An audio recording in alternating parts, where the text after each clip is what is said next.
I'm speaking to you live just outside I like to think balding is just God's way of saying, now let's see you get laid. Is it true that if you don't use it, you lose it? What I'd really like to do is put the greatness of this man in perspective. The hairloss community has a lot to be thankful for, having you as a spokesperson. You mean you just call this guy up? About life and about reality. And now, America's #1 reality radio show for men. Live from Los Angeles, it's Spencer Kobren's The Bald Truth. Well, hey everybody. I think that was a little hot actually because I'm getting used to the new configuration of things. But thank you so much for joining us, Joseph. How are you? I am good. Had to rush to get my studio back together because of an unplanned flood. You know, it's yes, funny. All unplanned. Like I said, there's actually a flood upstairs on a very high floor, and they have to check this space. And so I may be interrupted. I'm waiting for a text. Think about that. I think it's cold. Been through it twice this year, or in the past 12 months. This is my second flood. I think it's JC. Could be. Could be. Guys, the phone number, 888-659-3727. That's 888-659-3727. Let me get my monitor out of the shot. It's great to be here. I want to thank Matt Menz, the guys from Queens, Andrew Zarian, for coming out here over the weekend. Over the week, actually. He was here Monday through Thursday to help me out with my new rig. The only thing that we were not able to configure was the new board, but everything else, the new machine, I mean, everything's running really smoothly, phone lines, everything that we need. Audio's on point. Audio's on point through this old board, which is great, but I have the new board. Hopefully we can configure that, get a couple of guys to walk me through that. But I want to thank him for his due diligence, getting this rig together, which was not easy at all, and also getting me really far too loaded on Monday night in martinis to the point where apparently I just sunk into the seat while he and our friend were having a conversation. They just left you out of it. I don't even think I was able to be in it. I think I said a couple of choice things. You had no choice in the matter. Yeah. First of all, me and martinis on an empty stomach, no bueno. I felt that shit for 2 days. What do you mean an empty stomach? Why don't you have a steak or something? I ordered a steak. We had appetizers, but we started to drink a little bit on an empty stomach. Then by the time I got to the table, I got the martini. Then I had an appetizer, and then I was already a martini and one vodka tonic in. And this place, their vodka tonics are like a glass of vodka with a splash of tonic. So, just for flavor. All I can tell you is that I am back on the wagon again because I do not want to feel that pain, people. I feel your pain. Before we continue, Jay Jones in the chat room said my volume is low. How are my levels on your end? I just pushed up my volume a little bit on my side. Check 1 2. Check. Check 1 2. Let me see. Check 1 2. Check 1 2. Check. Checkity. Check. That's as high as I go on that end. Go ahead. Speak. Check 1 2. Check. Check 1 2. Check on the 3. Check on the 4. Go ahead. Check 1 2. Check 1 2. Check. Jay Jones says it's better. It's funny, I mean, the fader in the software gets your volume up, but the fader on the board only brings it up in my head. Kind of like the voices that I hear. I was just about to say, yeah, kind of like the voices, but yeah. No, it's good. Good job on that new setup. I think you're high. I think you are loud enough for sure. Guys, the phone number is 888-659-3727. It's great to be here. It's great to be doing the Bald Truth live. I want to state clearly for everyone who, first of all, for the people who are pissed off at me when I do post on Instagram, I don't know what to say about that. And because I was busy this week, I didn't post a lot on Instagram. My instant messages went nuts. Like, I can't win either way. Either when I post something, people have something to bitch about. When I don't post something, people bitch that I'm not posting on Instagram. It's not even a show. Man, you can't win, man. Guys, we usually do the show on Fridays. If you somehow, and I appreciate if you actually miss my posts, but why be nasty about it? What is the entitlement of these people? Good question. Speaking of entitlement. Yes. Yeah. Apparently. Is that the segue? It is. And apparently, there's a guy that stated something on your YouTube channel that we were not doing our jobs as consumer advocates, as educators in the hair loss realm. If we were not speaking about verteporfin in the realm of hair transplant surgery. We were failing if we weren't talking about verteporfin. Right, which is fucking hilarious to me, by the way. Now, here's the thing. I'm just waiting. If this guy texts me, I got to go. Here's the thing. For almost 30 years, we were the first on the block to talk about all this happy horse shit. Every test, every drug, every study, every molecule, every possibility when it came to hair loss. And for years, sadly, people were making decisions based on the information that we provided. And when I say decisions, making choices based on hope that in the future or in the not too distant future, they were either going to have hair multiplication or, whatever company was coming out with whatever happy horse shit they were coming out with. Mm-hmm. But in essence, that they were going to have unlimited amounts of donor area, whether even, what is it? Psychophytic closure. What is it? Psychophytic closure? Trichophytic closure. Trichophytic closure. Everything that, we thought, or I thought initially when I was doing this program, this is what people wanted to hear. It's interesting stuff. Let's talk about stuff that's topical. Here's what happens when you talk about stuff that's topical in hair loss. It usually just goes by way of the dodo. Yeah. Within a relatively short period of time. Now, as far as this particular drug is concerned, I do think that there is some promising data that has come to light that might show some positive results as far as wound healing, possible hair regeneration within wounds. But anyone who currently believes that someone can go in, perform a 5,000 graft FUE procedure, slap some of this medication on the donor area and expect all that hair to be able to grow, hold on. All right, Andrew, I'm glad you're calling. We got a full board. I'll take a call.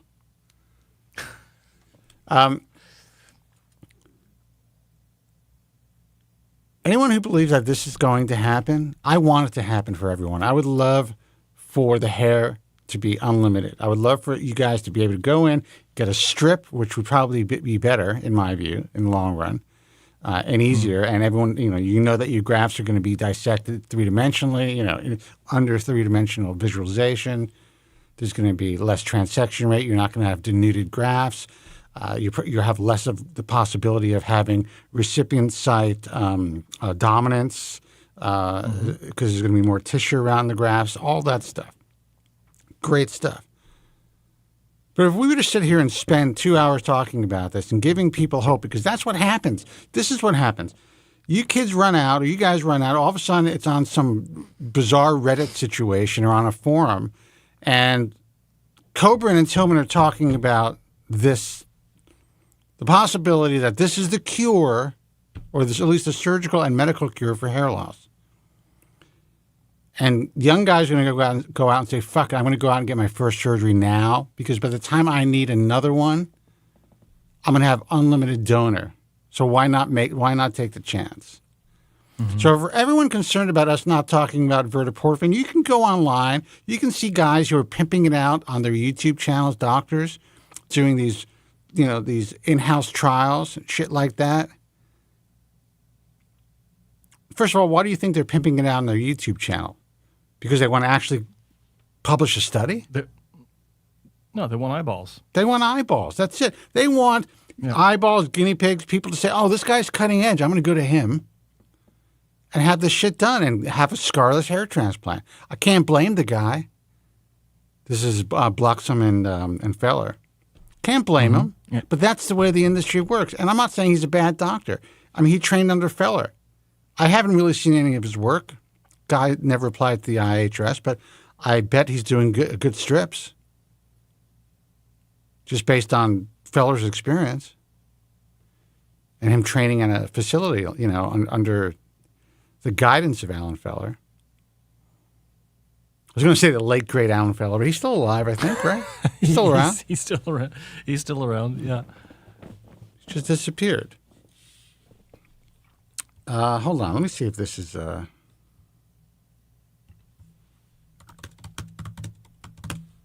Anyway, so that's the deal. You want the latest and greatest about this drug? You know what? Check out Hair Loss Cure 2020. Read some shit about it there. Go on the websites. Go knock yourselves out. I will say this though. Hold on. I don't mean to interrupt you, but Andrew's only got 5 minutes, and he wants to speak to us. Oh, for F's sake. So let me see if this is him. Is this Andrew Zarian? Andrew. Hello. All I want to talk about is how martini drunk Spencer got. Dude, come on, man. First of all, I'm getting older. I didn't have any food, and you just got me loaded. I drank the same amount as you. I don't know what happened. I don't know what happened either. I can't drink anymore.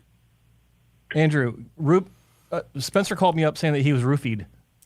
That's all I got to say. Yeah, and he was acting like he was. He kept telling the waiter how great his hair is. He had great hair. He's like, your hair is great. He goes, dude, Joe, this was classic Spencer. He got martini drunk, which is a very different type of drunk for Spencer, right? He goes to the waiter. He's like, look at you, man, because he came by. He's like, what do you guys do? We're like, oh, we're in the hair business. We did the whole shtick, and he goes. He's like, look at you. You got a great head of hair for a young man. He goes, what are you, 33, 34? And the guy's like, I'm 26. And all I could think of was, well, your hair looks like shit for 26. Dude, you know what? He may be listening. This poor guy may be listening now. Listen, I had to carry him. I had to carry him. I dragged him through the elevator. They thought he was like drugged. I had to pull him by his legs. No, man. Come on. What? No, he was fine. He was fine. No, he was fine. No, I don't mind. Listen, I did forget. I would say at least an hour of the night. So that's when I knew things were really bad. And that has not been. I have not done that since Uncle Jack's back in 2016. One time we went to Quality Meats in Manhattan. Oh shit! You gonna tell the story now? This man knocked over 9. I'm not exaggerating. No, you are, because there's only 5. 9. It was only 5. Okay, 5 glasses of whatever was in front of him. Wine, champagne, martinis. Just knocked him over every time. He got so good at it. He would just look at the glass, and the glass would get drunk and knock it over. They ended up giving me a paper cup. It was unbelievable. But it was nice, I worked on the studio, and we were an old married gay couple for the weekend. Well, here's the thing. For the entire week. We had people deliver stuff, and Andrew, he has great eyebrows, but he didn't bring the proper tweezers, so he had to order tweezers from Sephora, of all places, for his eyebrows. And this guy comes in with a little bag, a little Sephora bag. We have these people deliver stuff in the building. Andrew opens the door. He's wearing a wrestling shirt with no sleeves. He's like a young man. I'm in the background wearing my hotel robe. His old man robe, yeah. You know?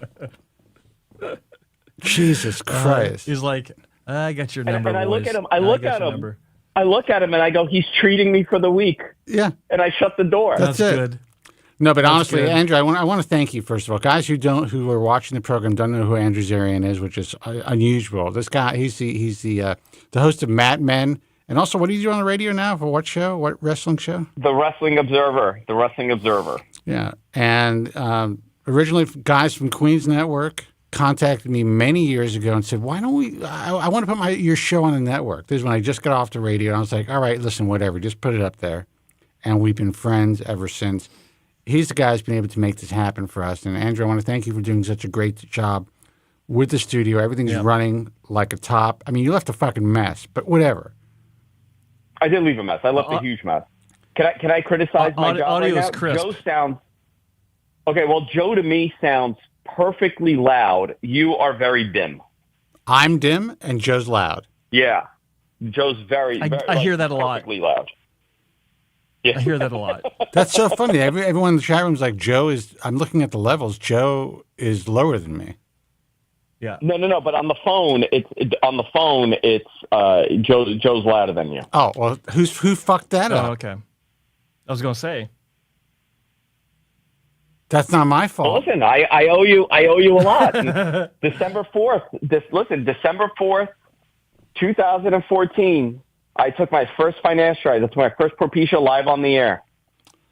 You do That's owe me right. a lot because Right. you have the best hair in wrestling, and that's what they say. And you're almost 40 years old now, man. So for all you young guys who are 40. I'm so turning 40 this year. so shit scared to take this drug, Andrew Zarian, tell people about your experience real quick, and then we'll get to another call.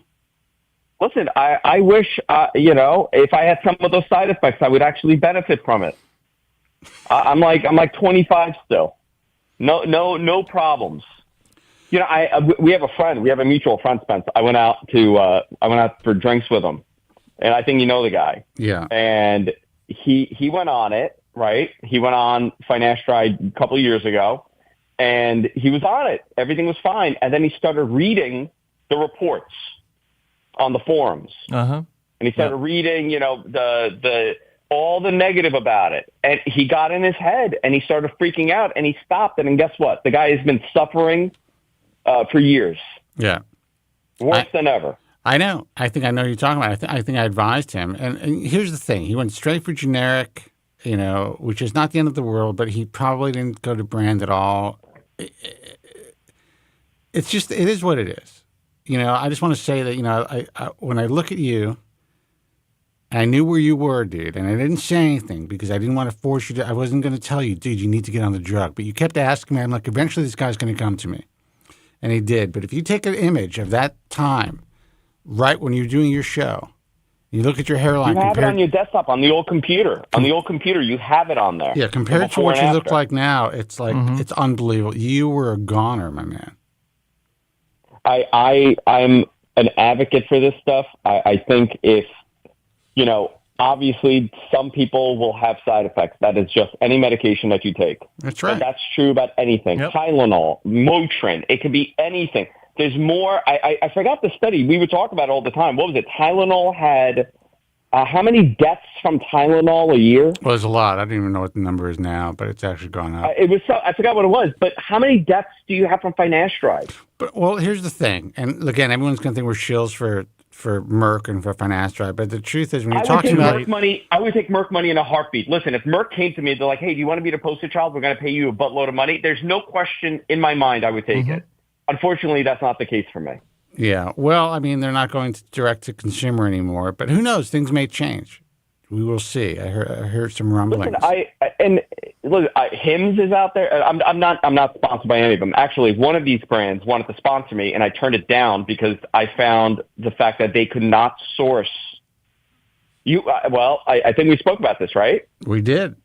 We contacted. Don't even say the brand. They contacted me, and they wanted to work with us in a significant way, and it could have been a good deal. And we both had the same story. They would not provide any transparency where they sourced their raw materials, and you might not want to. It's one thing to get to know where they're sourced, but also where they manufactured. Are they manufacturing them in facilities in China, or in labs in India that don't have the same regulation, even though they claim they do, as they do in the United States? I don't know. But I got to tell you, they're able to sell this shit for a very low cost. And I always tell kids out there, especially there's some new companies out there saying that we are the cheapest. We sell the cheapest finasteride. You don't want the cheapest drugs. No. So, all right, brother. Listen, Andrew, thank you, man. I think everything's running really well. I think the sound coming through, the audio coming through the software and my board is perfect. So it may be something we have to figure out. I think with what phone you got lines. to do. I know this is not the ball truth topic, but I think what you need to do is pot up your audio for the mix minus for the phone system. Your channel, not Joe's. But it's on one channel. I just lost you. I'm here. Andrew, Don't do there? it now. Yeah. Hold on. Check. Is that better? Check. I don't know. We'll figure it out. On my own. All right. Okay, brother, man. Thank you for everything. Great hearing from you. Congratulations on the hair. Good call. Good hearing from you. Thank you. All right. Love you guys. All Goodbye. right, you too. Bye. See you, buddy. Bye-bye. Phone number 888-659-3727. Guys, I'm sorry for a little bit about, the inside baseball, but Andrew's been around this program for a long time. And he's also a hair loss sufferer who, if you saw this, he's going to be 40. His hair is unbelievable. God, he's going to be 40? Oh, my God. Yeah. Oh It's my funny. God, I get younger and he gets older. That's weird. True. Until he started taking finasteride and he's getting younger too. Or he did get younger. He did. Well, yeah, his hair got younger. His hair got younger. And his eyebrows look like a transplant. His eyebrows are glorious. I've never actually seen anything like that. Yeah. He's got to pluck them every 2 they're days. Incredible. Yeah, that's nuts. Someone in the chat room, by the way, said that the UK number does not seem to be operational. Were you able to deal with that one? It's operational. We just have a full board, so is. it keeps going Okay. to a voicemail. Got it. Okay. So, All you want to take a call or what? Yeah, let's take a call. All right. Oh, no, but before we do, there's some other subjects we want to talk about. And just to wrap up this Verteporfin thing, Verteporfin has been around since, I think, 2001, so it's been around for over 20 years. And I just have I don't know anything about the actual answer to this question, but if it has such great healing properties of regeneration for the target area that's being applied to, is this being used in other areas of plastics, or is it still for macular regeneration? I don't know. It's macular degeneration, and degeneration. How an asshole way I don't to know. say that to you.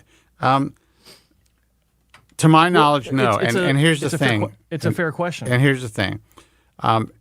Anything that was the same thing with ACell. That's what I always thought. I was like, why aren't we doing this to regenerate tissue for burn victims? Why aren't we using it to? I mean, we saw that finger thing. That's great. Why aren't we using this stuff to regenerate, tissue, not aesthetic plastic surgery, but reconstructive surgery? It was being tested at Walter Reed Hospital. That was ACell. Serious. That was ACell. What did you say? Oh, I did mention ACell before. I'm talking about Verteporfin now. Ah, okay. Yeah. Listen, I'm not saying it's not going to work. Just don't get your hopes up. Okay, so the phone. So Andrew's saying in the phone system that you're hot, I'm low. That's a fuck up on Andrew Zarian's side. So we have to figure that out, Andrew. That is an oopsie on the side of Andrew Zarian. So guys who are listening on the phone line, we apologize for that error. We will fix it somehow by next week. But yeah, as far as Verteporfin, look, all the information's out there. You can go to all these sites that are trying to get your clicks and your attention. Go for it. Bring us the information. Because I got to tell you, I'm not researching it at this point. Here's the thing. If anyone listening or watching this broadcast has some sort of link that they can send to us, send it to me. Don't send it to Spencer because he doesn't look at his DMs anymore. Send it to me at Real Joe at Joe Tillman Official on Instagram, give us something to talk about, because up until now, there really is, like, we looked and there's really nothing new that's worth really talking about as far as we're concerned. But the next subject I think is interesting. I wanted to count the number of days that this has been going on, but what's interesting, a few months ago I did an episode of The Main Event where I detailed the meltdown of Dr. John Cole. And then he made the decision to actually call into this show a couple of months later, which was was that November, I think? And I think he may have had a couple of martinis too. Had a meltdown in front of the public. And he'd already been off my site for quite a while, or the note that he had been removed had been on my site. What I find interesting, and I want to bring this to people's attention, is if you go to his YouTube channel and you're watching his videos, you look at the end of his videos, he's still using the Hair Transplant Mentor seal as if he's still a member. So the question remains, if I'm so bad and the doctors I work with are so bad, why are you still trying to be a part of it without paying for your membership? Well, I think that's a fair question. It is. He's using my logos as well, but whatever, Yeah. I was getting to that. Yeah. I was getting to that. So that's kind of a public service announcement. If you see any videos by Dr. John Cole, you see these logos and seals at the end of his videos, of which there are numerous, have been published since he was first removed. He is still no longer a Hair Transplant Mentor member. So I wanted to get that kind of clear. Listen, people like him, they don't care about, in my view, infringing on your trademark. They don't care about that aspect of the law. In my view, they don't care about misrepresenting themselves to the public. It's just the way that it is. Yeah. Yeah. What are you going to do? Philizo Physique, Spencer's hair system is looking on point. Thanks, dude. Thanks, man. I appreciate it. These fucking guys, man. You can't get. Why do I even do the hair loss show? Just to have to get insulted? BK4, there's so much drama now on The Bald Truth. Hey, man, it comes to us. We don't seek out the drama. The drama finds us. And we just report it to you, man. That's what we do. Dude, you have no idea what the drama is. None. Zero. Yeah, exactly. If you really knew what the drama was, you guys would run for the hills. You wouldn't even think about doing anything for your hair. You'd be like, you know what? I'm going to become a monk. That's it. I'm not going to fuck with this industry. And Sean D in the chat room, we'll get to the calls here in just a minute. He's asked this twice so far. I'll go ahead and answer it. He goes, Joe, in all caps, thank you. I see that now. What do you use to keep your hair in place? Thank you. Gravity, a little bit of paste, a little bit of hair paste from, I forgot the name of it. If I can think of it, I'll tell you guys. And a little bit of hairspray. But the hair paste is that's a new development, only because my hair, I got a really short haircut and it was kind of, I wanted to lay it down differently in certain spots, so I started using this. It's okay. It's good stuff. I like it. But normally normally I just use a little bit of hairspray and that's I tried to dry my hair today and I lent Andrew Zarian my blow dryer and it was like my hand got stuck to the blow dryer. He uses this glue on his hair, He has to. It's unbelievable. I mean, he has to. Yeah. I should try that. And if anyone wants to know how I keep my system in place, all hairspray. I blow dry it in place, paint the back, I spray it, and I wish for the best. Guys, the phone number is 888-659-3727. One guy is telling the world that I don't have any hair loss and I'm a total con because of that, and that's John Cole. The other guy's talking about a system. I can't win. Let's see who this is. It's a hair transplant and a system. And there's another doctor that's going on like social media platforms and saying that I've had several hair transplants. Not that there's anything wrong with it, but it's just like, get it. You guys are doctors. Let's see who this is. Hey, you're on the air. Who's this and where are you calling from? Hello. Hello. Hello. Hello, guys. What's going on? Can you hear me? Yes. Can you hear us? Yeah. Yes, perfect. First of all, thank you so much for my call. You know, it's been a long time that I didn't call the show. I think I called like 2 years ago. I think this is just a call to give. I just want to give my experience. I've been taking finasteride for like 3 years, and I stopped 1 year because I was trying to have my first baby that I got. Mm-hmm. And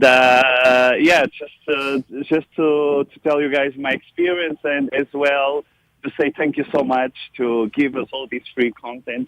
I think, you know, I listen always to the show, sometimes not live because UK time is a little bit different than you guys, but most of the times on the show, no one tells you how thank you, for example, I am for all the free stuff you guys post online and for all the shit you guys have to take for some of the guys they call without being thankful for you guys giving like a free service. Dude, that you are giving. I really appreciate I really appreciate you saying that. And yes, we take a lot of shit, man. A lot of shit. Yeah, I know. It's so frustrating, because myself, I am a nurse. I work in UK, near London, and nowadays people forget to say thank you, it's just simple words that, it's missing. But, I just want to give my story.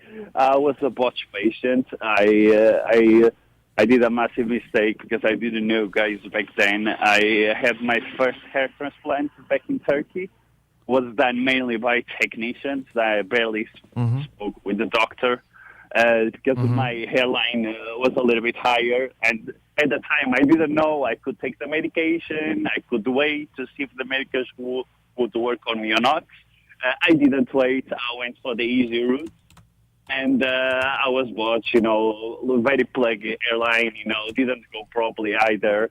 So I wasn't happy. And at the time I spoke with you guys, I went to see Dr. Ball in London. Really nice doctor, knowledgeable, But he said he couldn't help me. Thought my case was extreme. And I went to see Dr. Lupanzul, and yes, he sat with me and he quite helped me a lot. And now at the moment, I can say I'm really happy with the results. Been almost 3 years. I don't think anymore about hair loss. I don't think anymore at all. It's just it's out of my life. I take the pill every day now. That's gotta be that's gotta be a great feeling, brother. Yeah. It is, but I like to listen to the show. I think you guys are amazing. It's just it's so difficult nowadays. Receiving something for free, and basically not expecting nothing. But no, but there's guys. There's guys in the chat room who are like, "This isn't free. It's marketing. They're marketing. I don't have to market anything." True. That's what's. It makes me laugh. All I have to do, I can close this up, close the computer, turn off the camera, and everything continues. My organizations, my other streams of income, whatever. I don't have to do this at all. I like doing it. It's not a necessity. Yeah, it's kind of fun. It's fun. It's a good hobby, and I think it's important. And it kind of keeps people on their toes, keeps the physicians on their toes, it keeps the industry on their toes, and it gives people who take the time and are lucky enough to find us, a platform where they could, they can meet every week and talk about an issue that society doesn't really allow us to talk about in a way that's not ugly, like most platforms online. And I think as well, it's a group of guys, meeting up on Friday night. Well, Friday night here in UK, and talk some shit about hair, and the life, It's quite amazing. So I just sent you pictures of my hair. at the moment, in Instagram. I don't know if you can have a look or if you guys have another call, I can call another day. I don't mind. Let's see. Ah, here we go. I don't want to take a lot of time. I just want to see that what the medication did for my hair. I wasn't seeing it was just on the front and mainly, but I need to look at your old. You sent me. I don't see any old pictures like your before images to compare. Like your hair looks fantastic. I'd never guess. Yeah, just one moment. I don't want to take your guys' time. I know you guys have more important calls. Just one. We don't moment. Want you to take our time either. Right. Just one moment. I can send you one. How my hair was. After the first hair transplant. I'll send you now. And just one moment. You can see you're gonna see all the plagues around the airline. Something that I didn't know, and now I know all my colleagues. I have a lot of colleagues who went to Turkey, and I must say, oh my God, they are very happy. They think it's normal because. Sorry. You had corrective surgery with who? With Dr. Lopezula. Oh, okay, yeah, got it. All right. I'm gonna send this. And okay, that's fine. I mean, sorry, go ahead. Sorry, service was. I say send you now. My first picture with the brown jacket and the other one after my first hair transplant. You can see what the disaster was. Yeah, it's hard to see. I don't know if I could show what do you want me to do? You want me to show it on camera? Your photos? Possibly, yeah. If you don't mind, if you can see, because I think nowadays, people, I go through the Instagram, and I think most of the guys nowadays they don't recognize what is a plague job, in the hairline. And I keep seeing in the Instagram continuously. They always come on my on my feed. I don't know why. All the time hair transplant clinics. Promoting. My question, real quick, is: are you okay with me showing your face? Yeah. I don't mind. Okay. I don't mind. Okay. It's hard to see. Like I'll turn around and show it to the camera here. It's hard to see your the bad work. So I'm going to try to zoom in here, see if I can get this on camera. Another picture. So I think I can get. Spencer, can you see that? Just 2 minutes. Yeah, I can see it. Can you see it? Yeah. Good looking dude, man. Your hair looks great. Yeah, that's the before. I'm really, really happy. That's the before. That's before. That's before. Before with the brown jacket. Yeah, with the brown jacket. I don't see the brown jacket, but I see a guy with a decent, good-looking head of hair before. Well, no. Okay. This is before any surgery. With the brown jacket, yeah. Oh, okay. Yeah, brown jacket. Okay. Yeah. This is after the surgery in Turkey at some clinic. Yeah. Okay. All right. And then this is the photo how he looks today, which doesn't show a lot of detail, but it's definitely stronger. Dude, that looks great, man. Yeah. I'm just 1 minute. I'm just trying. That's okay. Trying to see because I took some pictures in Dr. Office Ball last time I went to see him before going to see Dr. Lopenzula, but I think I don't have. I think I have here. And in that consultation, I was quite. I wasn't upset. I was just. I can show you the pictures now. I don't know if I can send you straight away now.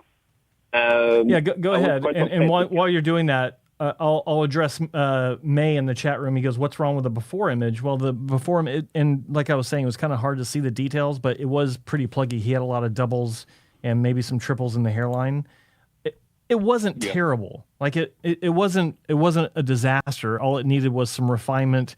Dr. Lupinzula probably took out some grafts and then put some singles in front to kind of soften that up a little bit. I'm just guessing, knowing how it works.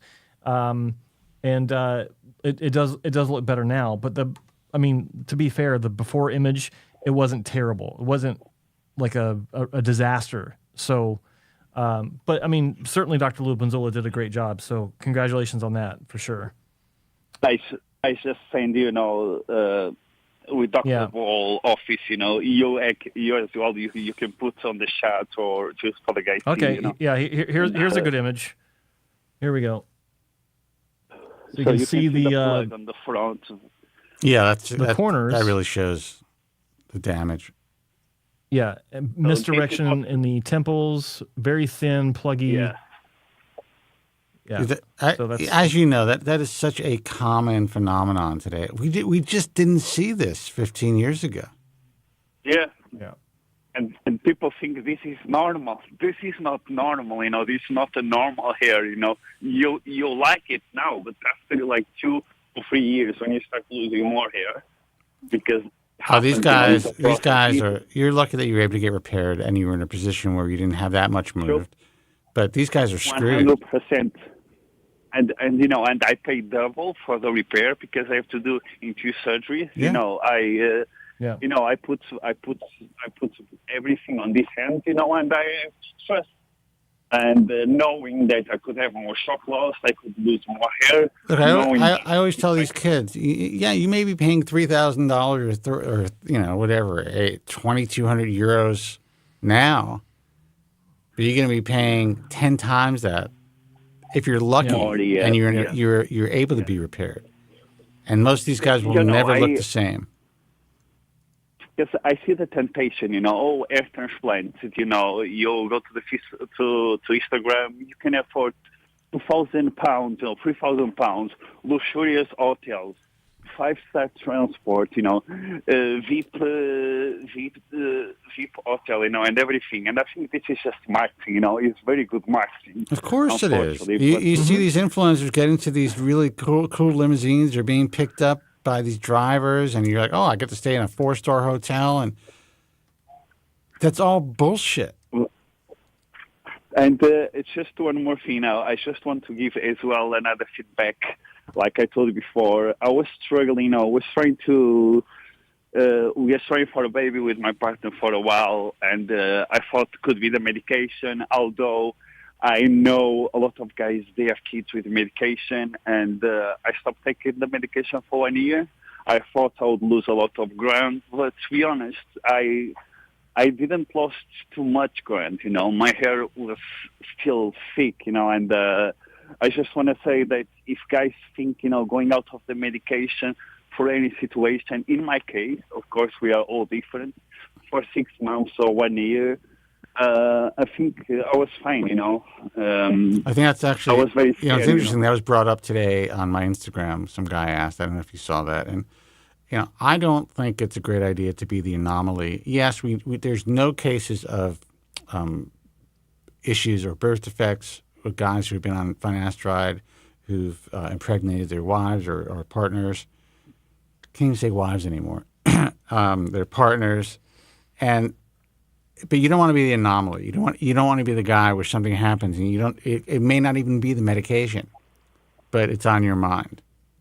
So, I think it's not a bad idea to, stop the medication just so that you feel good about it. For the peace of mind. Peace really. of mind, yeah. I just want one more question, guys, and just to go, and thank you so much again. Just one more thing. If, of course, I don't want to change my protocol, I think you guys always say something wise, you never change something that is working, and it's true. But I just want to ask you, I saw the 2 guys, I think they are Australian hair loss doctors, I don't know, in the YouTube, and sometimes they suggest taking on the week, Monday to Friday, 1 milligram of finasteride. I think they suggest that. I don't know if it was them or someone else, I can remember. And in a weekend, just taking 1 tablet of dutasteride, 0.5 milligrams.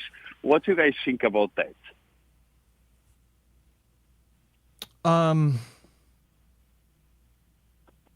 I don't know. I think I'm not sure how I feel about this this duality with prescriptions of dutasteride and finasteride, because the whole idea of dutasteride is that if you're going to be using that over finasteride, there's two reasons that might be possible. One, you have side effects with finasteride. You want to try dutasteride as an alternative because they are not the same medication. They do have the same end result, as far as what they're supposed to be doing, but the way they do it is a bit different. And when it first came out, that was a very common prescription where people would say, I think we're getting side effects from finasteride. Okay, well, let's switch you to dutasteride, and more often than not, the side effects would go away.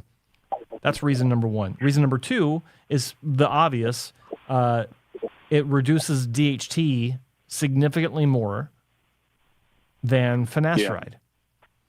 So I don't really get the approach of taking finasteride through the week and then just once every weekend taking dutasteride. And there's different ways that people do it. Sometimes it'll be every other day dutasteride, every other day finasteride. Like I don't. It's like, why?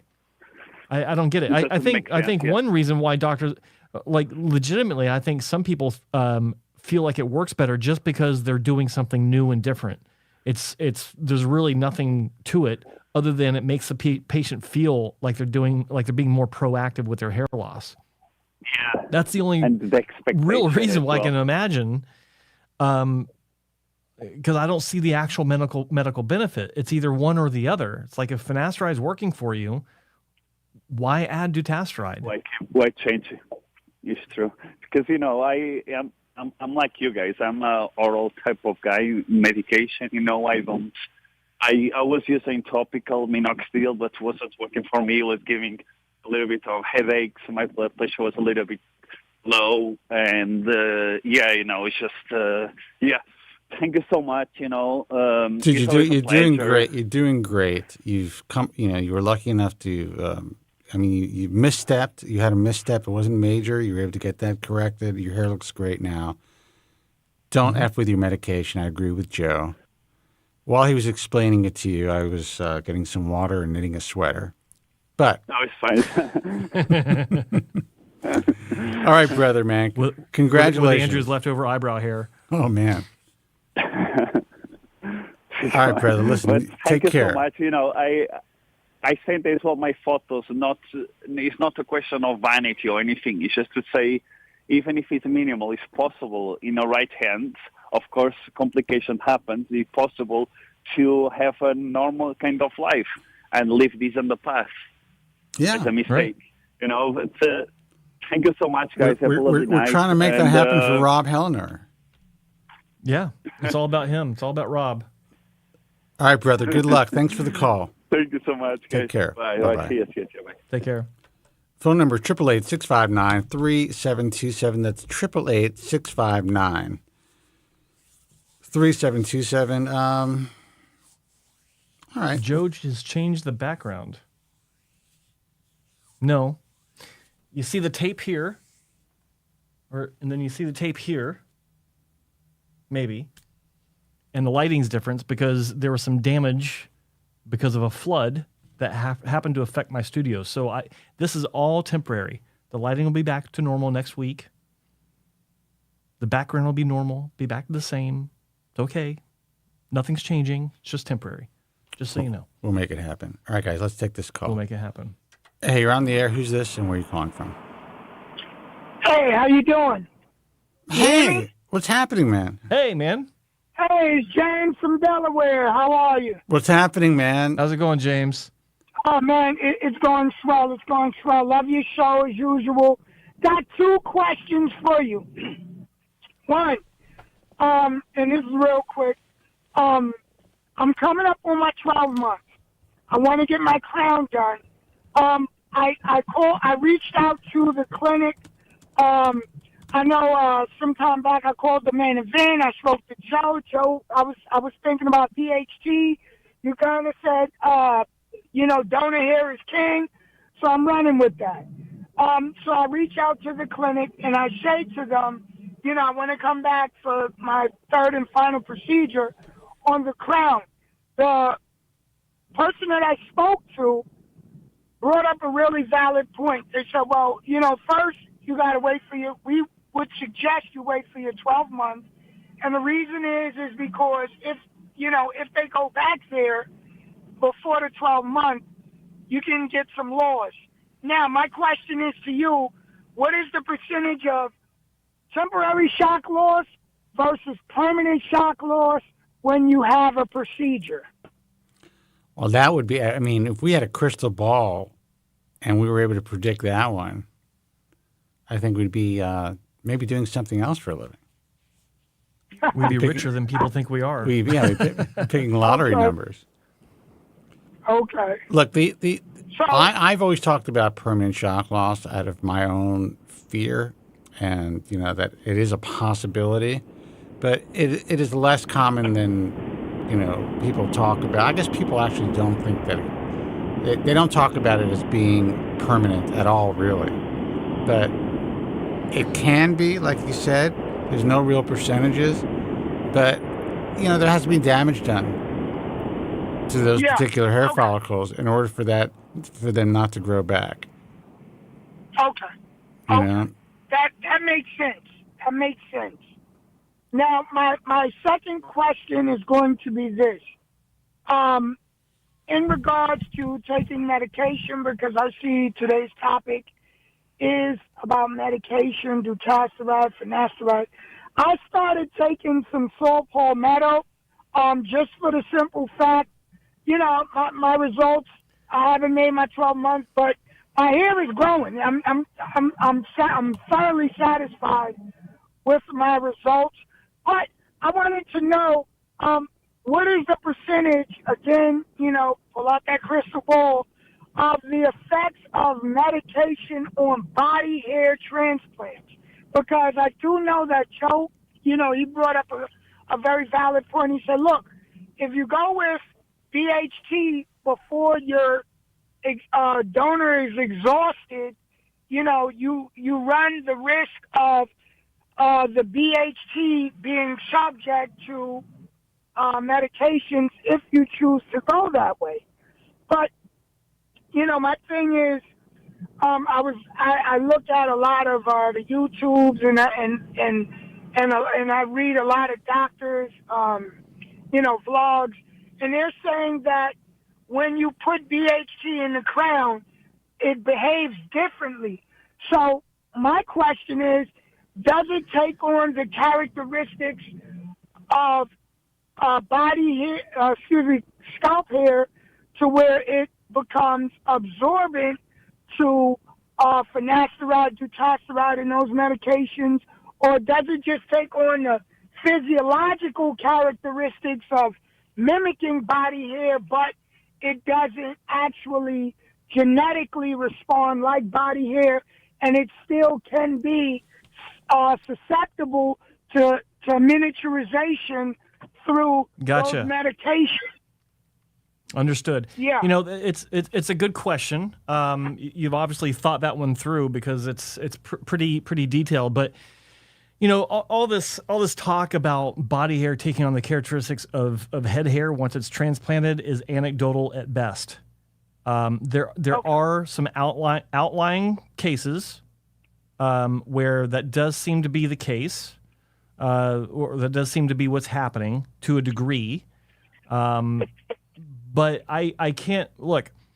You have some doctors out there saying that if you're going to be doing a lot of body hair with me, then you can't take finasteride. Okay, that's just a fact. Like some doctors do say that straight up, not doing it. And these are guys that work with body hair more than the average doctor. Okay, now as far as the back to the body hair taking on scalp hair characteristics.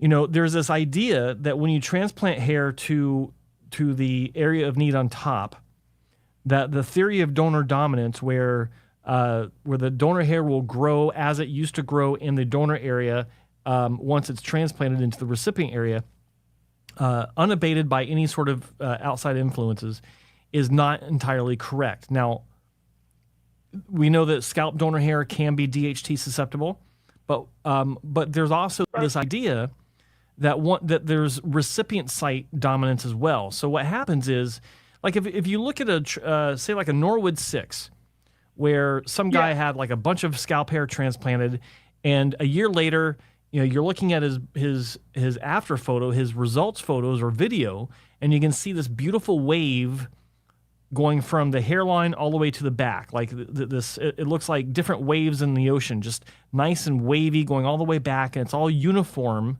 from one side of the top of the scalp to the other. That is, I forgot the term. It's that has to do with recipient site dominance, with the signaling that goes on from one cell to the next in that area. It's telling those hairs how to grow, because these individual hairs, they're a good clinic, they're placed in the right direction, angle, all that good stuff, and they all match up. But there's nothing that we're doing as professionals to actually create that natural wave as it goes back. That's signaling of some sort. There's not a lot of studying that's going on about this, but there is anecdotal evidence, and there's discussions about it that go on. But I'm not aware of any studies. But as far as being so powerful that it changes the actual physiology on the cellular level of the body hair to where it's no longer susceptible to the effects of finasteride, I don't think that would be the case.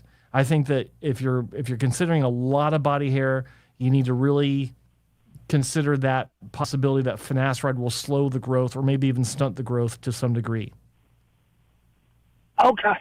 All right. So, yeah, definitely. Those were my two questions. I kind of, one of the things also I just wanted to quickly get into this is the ratio of scalp hair to body hair, meaning that you could get 2s, 3s, and sometimes even 4s from the scalp recipient, whereas the body, you can only get 1s and 2s and maybe 3s, meaning the beard particularly. Is this true to form? Or is that just, information that's put out on YouTube? No, that's generally correct. That's correct. Yeah. Okay. That's generally correct. In most cases. Okay. All right, brother, man. Okay. Well, always a pleasure. Yeah, you guys have answered my questions. Love your show. Love what you guys do. Keep fighting the good fight, We're going to be here, Thank you, man. sir. Got nothing else to do. Thanks, brother. Be good. All right. Good you luck. guys take care. Take care. Bye-bye. Bye-bye. 888-659-3727. We do have one line open if someone wants to take that spot. Otherwise, hold on. It's interesting. No one really talks about recipient site dominance because there's two reasons.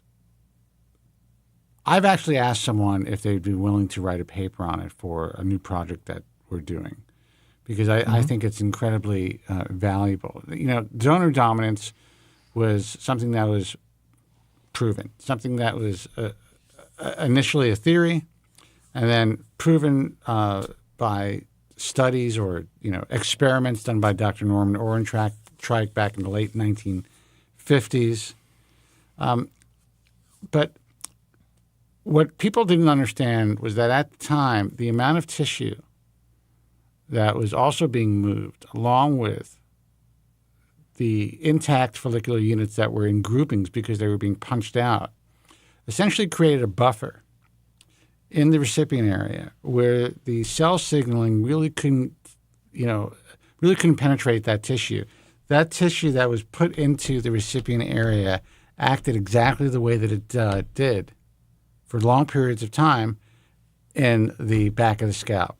So that's why the theory of donor dominance came to play, that it was basically like an exact science. Whatever you move from the back will continue to grow in the front. But they started to find out as they were transplanting thinner and thinner grafts or more denuded grafts with less tissue around the follicular unit, that there was less of a buffer between the recipient tissue and the hair follicle itself. And in some cases, those the cell signaling would take on more of a recipient dominance because there was less tissue, less chubby grafts. So while Joe types, what I'm trying to say is that it's great when people are going in with tiny, punches and they're moving thousands and thousands of grafts. But you also have to understand that the smaller the punch, the less tissue is going to be around each graft. And the less tissue around each graft creates less of a buffer, a cellular buffer. So those grafts may not last as long as if they were transplanted using or dissected using a stereo microscope under three-dimensional dissection. No one talks about that. No one studied that. But I am telling you, since FUE has become the dominant procedure, hair transplants don't seem to be lasting as long. I could be wrong, and if there's a doctor out there, you let me know. But I know that what I'm saying makes sense. Yeah, I can see that simply because with the advent of FUE, there's so many clinics now taking from... I don't like to say they're taking from outside the safe donor area, but they're taking from well outside of what would be classified as the expanded donor area. Because, you have the donor area for strip, which is a very well-defined area of the occipital and bilateral scalp. But I'm a believer that the permanent donor area is not reserved just for that area when you're using FUE. But I think there are far too, there are lesser hairs, or hairs that will last not quite so long because they are susceptible to DHT on the fringes of these areas. And there are a lot of clinics that take from these regions.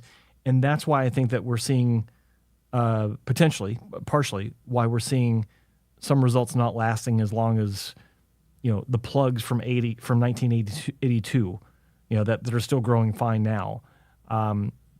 That's one of the reasons. What you're talking about with the lack of refinement and understanding of how to dissect, that's part of it as well. But it's actually the tissue itself. It's actually the tissue that's moved from the back of the scalp, and that's implanted in a plug or a naturally occurring follicular unit, a chubby, like well-insulated graft seems to grow longer. And I think that that's one of the main reasons. It takes on more of a recipient dominance because there's no buffer. That tissue doesn't just dissolve when it's implanted into the scalp. It incorporates into the surrounding tissue, but there's still this cellular buffer, so the whole thing's implanted. It's like a tree. It has roots. Those roots kind of stay in place. But the less roots it has or less cells that it has, the tissue it has, then the recipient tissue has to incorporate into the follicular unit. And then it starts taking on more of the characteristics of the recipient, meaning it could become less DHT resistant, even if it was moved from a very DHT resistant area. Now, maybe that sounds like a theory. I've heard doctors talking about that kind of like in the hallway type of thing, but no one wants to do a study because if a study was published that was genuine and it did show that that's the case, it would fuck up the industry. No, it would fuck up his business. Avoid that doctor. Yeah. In his hands, the hair transplant won't last very long. It doesn't grow. It doesn't grow. Let's see who this is. Hey, you're on the air. Who's this and where are you calling from? Hey, caller. Caller, dude, I can hear you. What's up? Yeah, there you are. Hi, you can hear me, guys? Yes. Oh, awesome. Thank you for taking my call. This is Cody from Kentucky. Cody from Kentucky. Oh, Cody. You're gonna have to get off your speaker. Oh, sorry. Is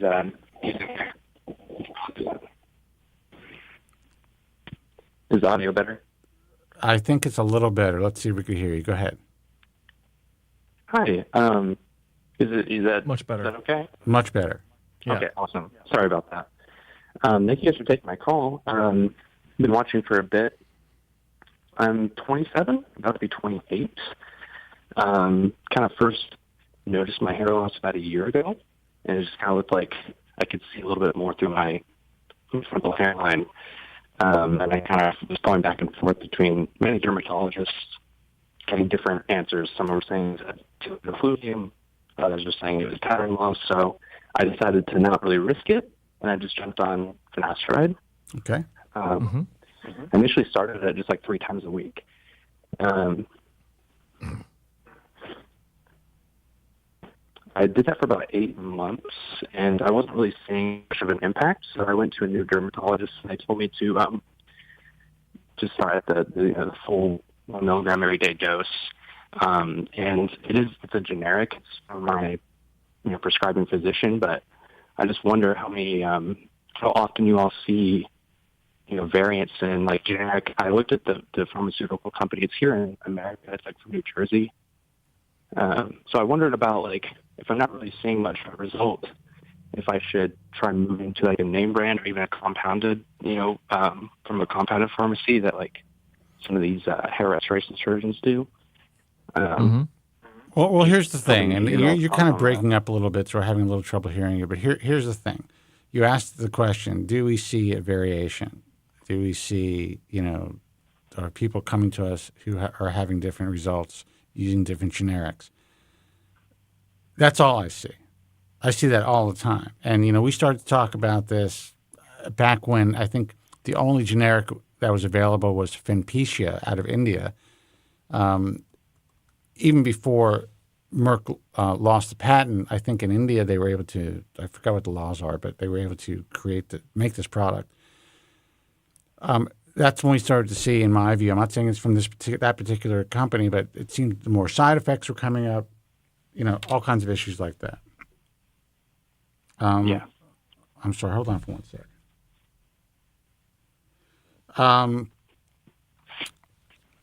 So yeah, my answer to you is there's definitely variables, and the good news is you are using a generic that's being manufactured in the States, which I think is a positive. But still, it doesn't necessarily have to be, or it's not necessarily going to be as effective as brand name for you. Okay. Now, there's a lot of generics out there that work really well. Look. The guy that was on the phone that called that helped me with my studio, Andrew Zarian, been on brand name forever, was switched to generic and has had no problem. I mean, I don't think he should be using it because he's been done so well, but this particular generic he's had no problem.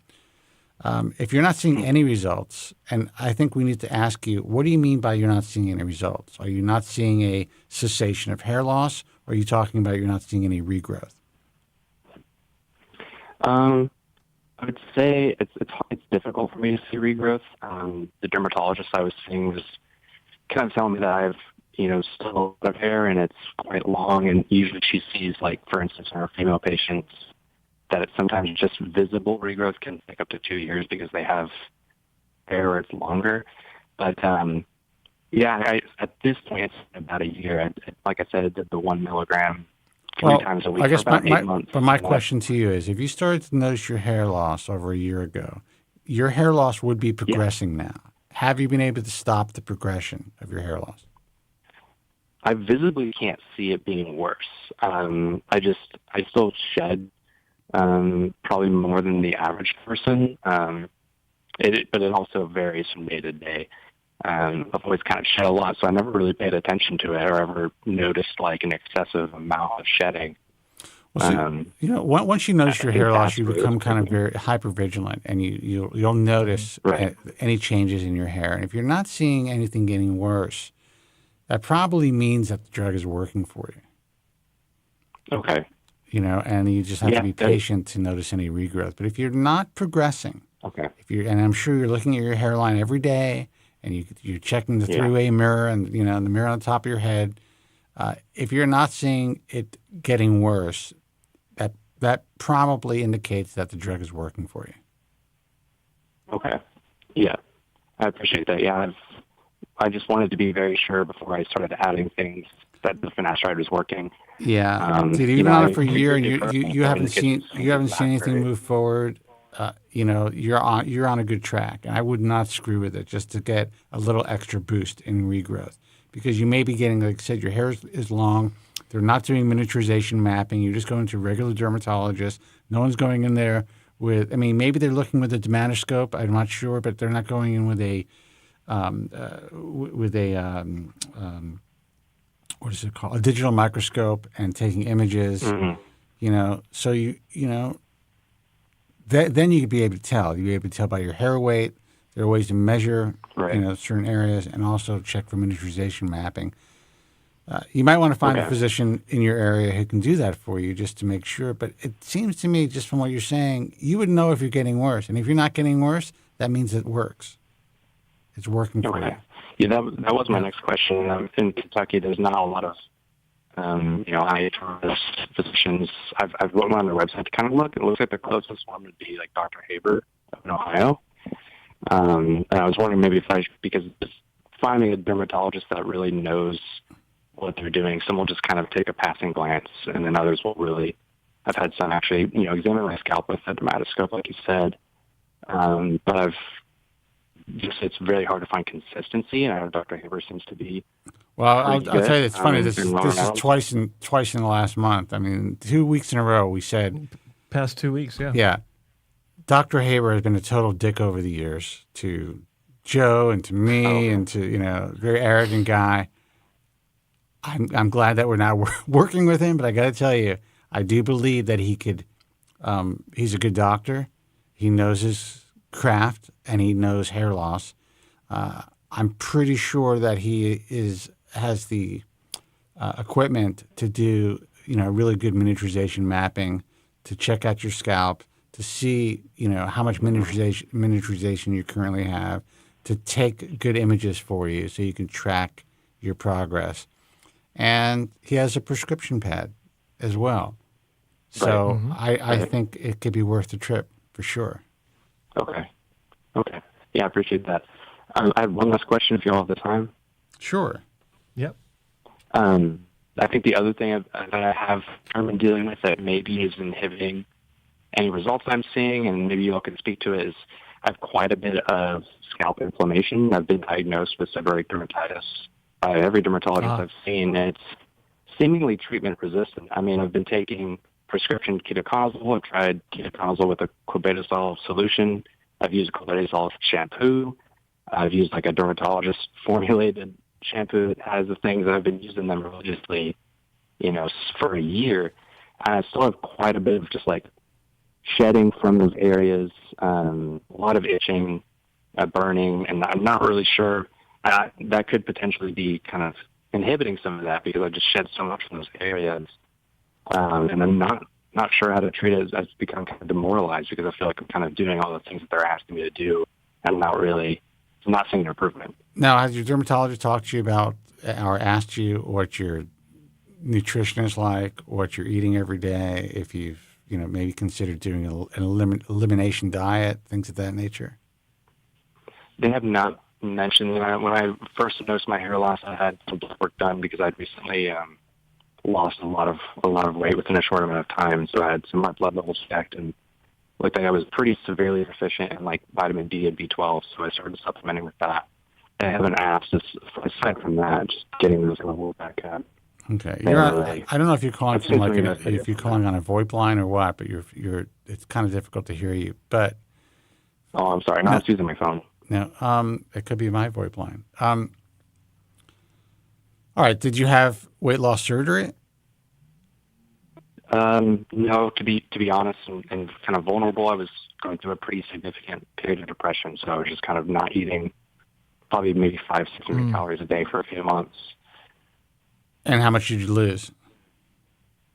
It was 180, and I dropped to about 140.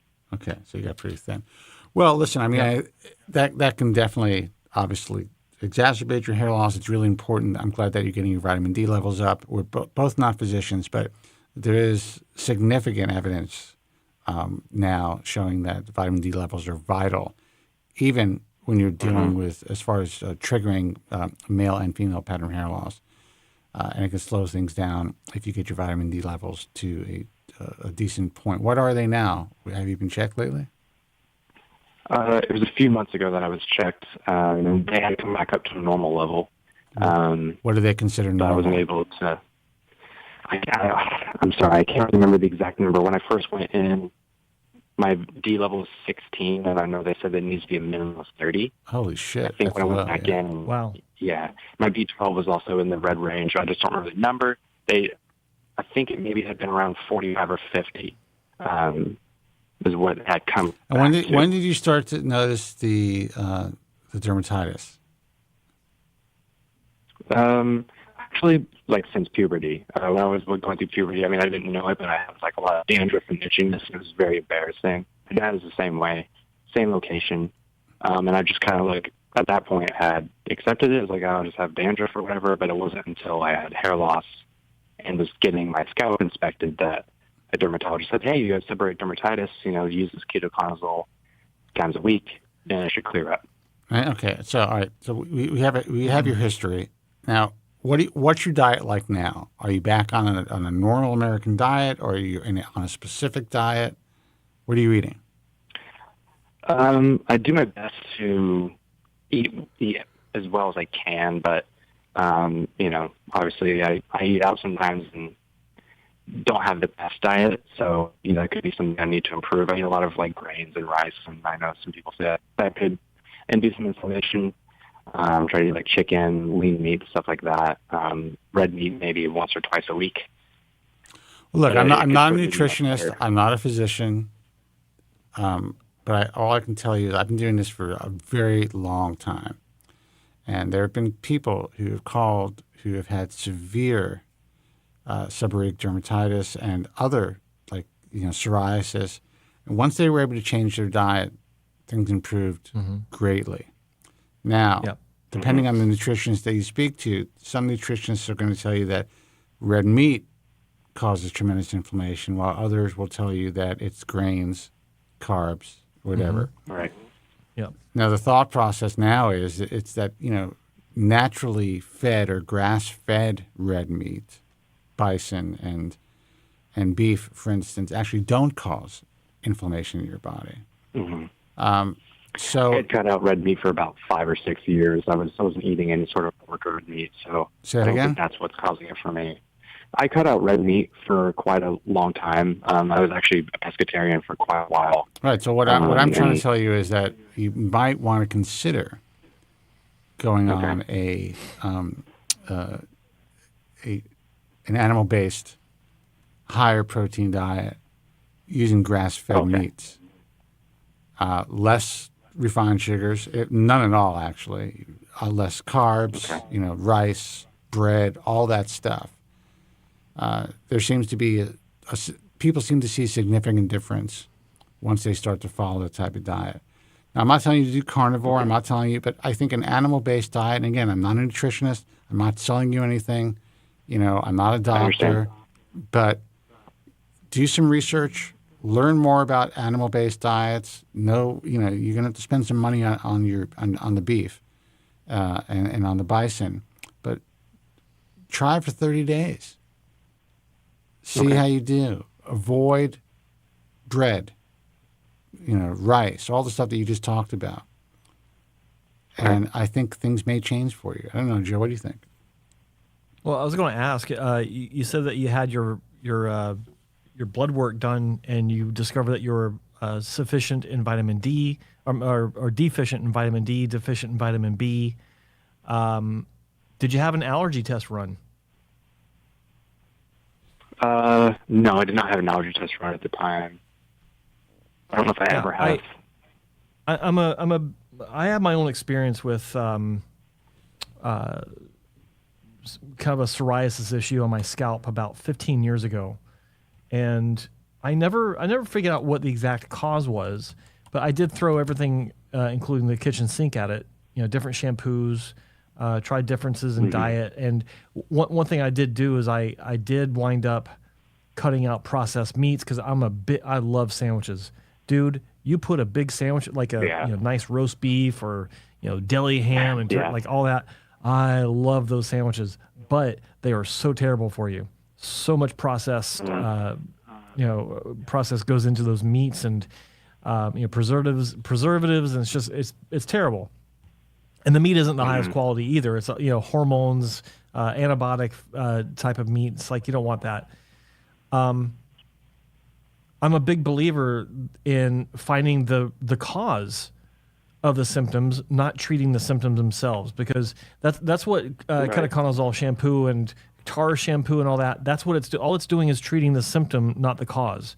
So, if you address the cause properly, in my case, it was just, not having such a sedentary lifestyle with the processed foods and stuff. I think that was it.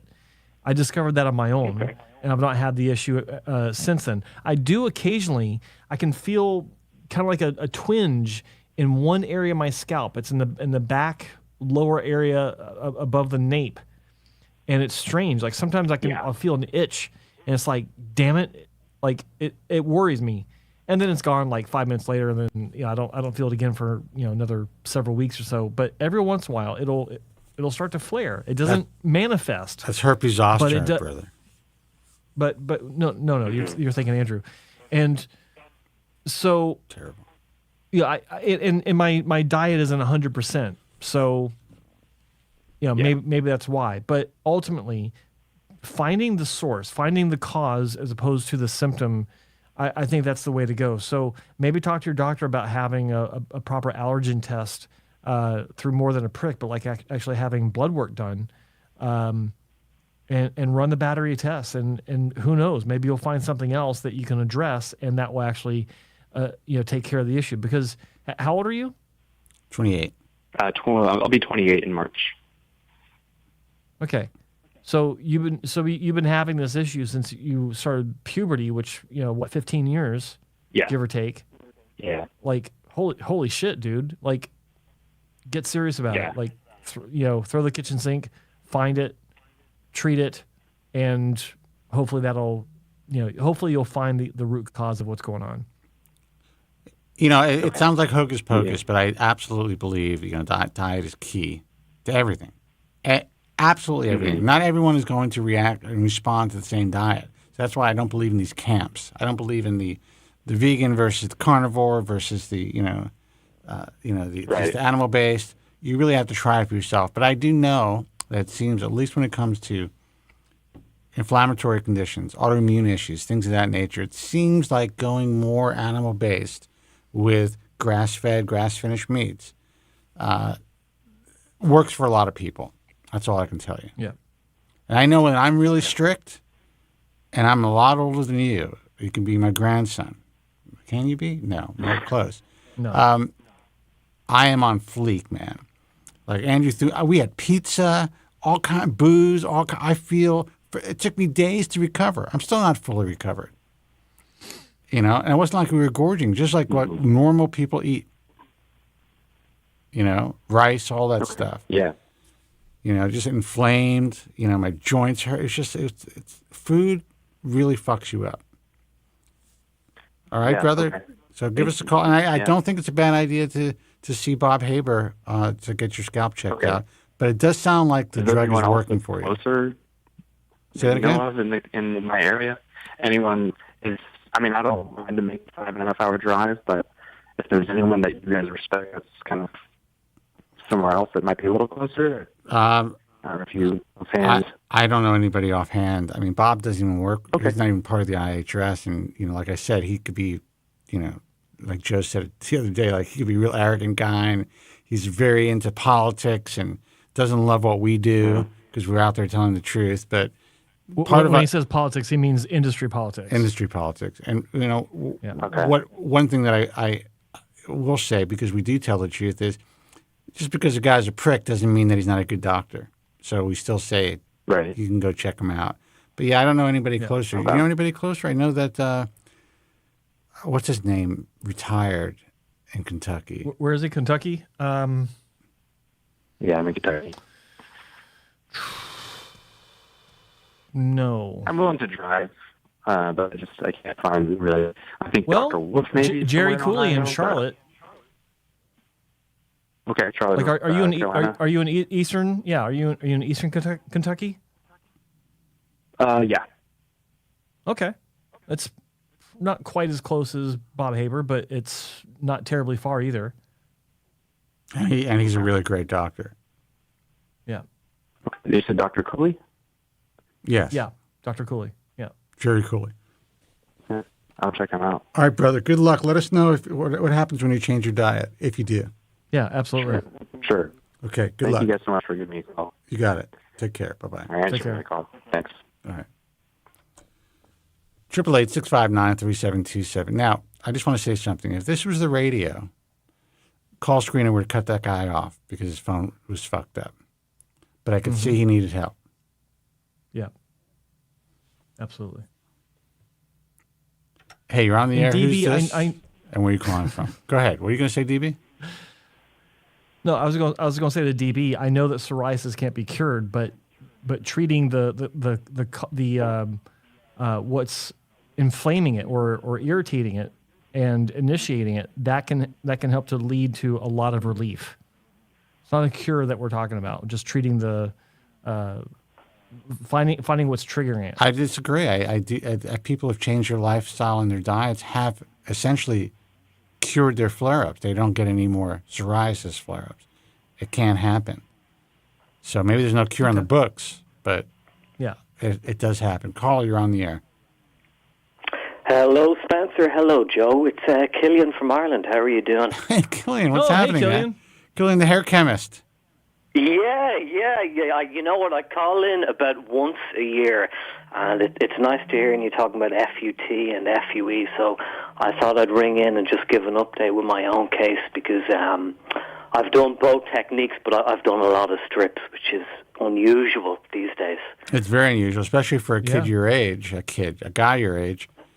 I know. I've only turned 30 as well, and I've done 4 strips, and it's life changing. And looking back, my God, strip was completely the right choice for the bulk approach because I did an FUE once, and to see the difference in the donor and indeed the recipient as well is significant. Well, it's a palpable change that people kind of diminish. When they talk about FUE, they diminish that palpable change, but you could feel it. You can see it. You could feel it. You could almost feel it when you're walking around.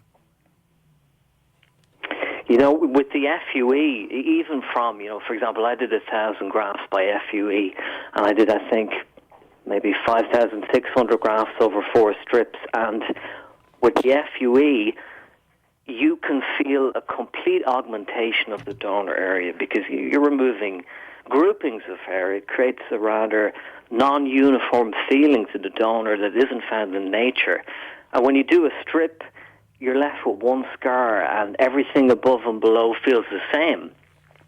And it is only one scar, and you can come and you do a second or a third strip, and sure, after the third or the fourth, you might get some changes. You get some scar widening, and the hair directionality can change a bit. It's a minimum trade-off for the benefit, but in general, the back of the head feels the same. And this is something that people don't talk about, but particularly the density is maintained with the strip technique. And I think it's so important for profile balance because you're grafting the front, the recipient, wherever it may be.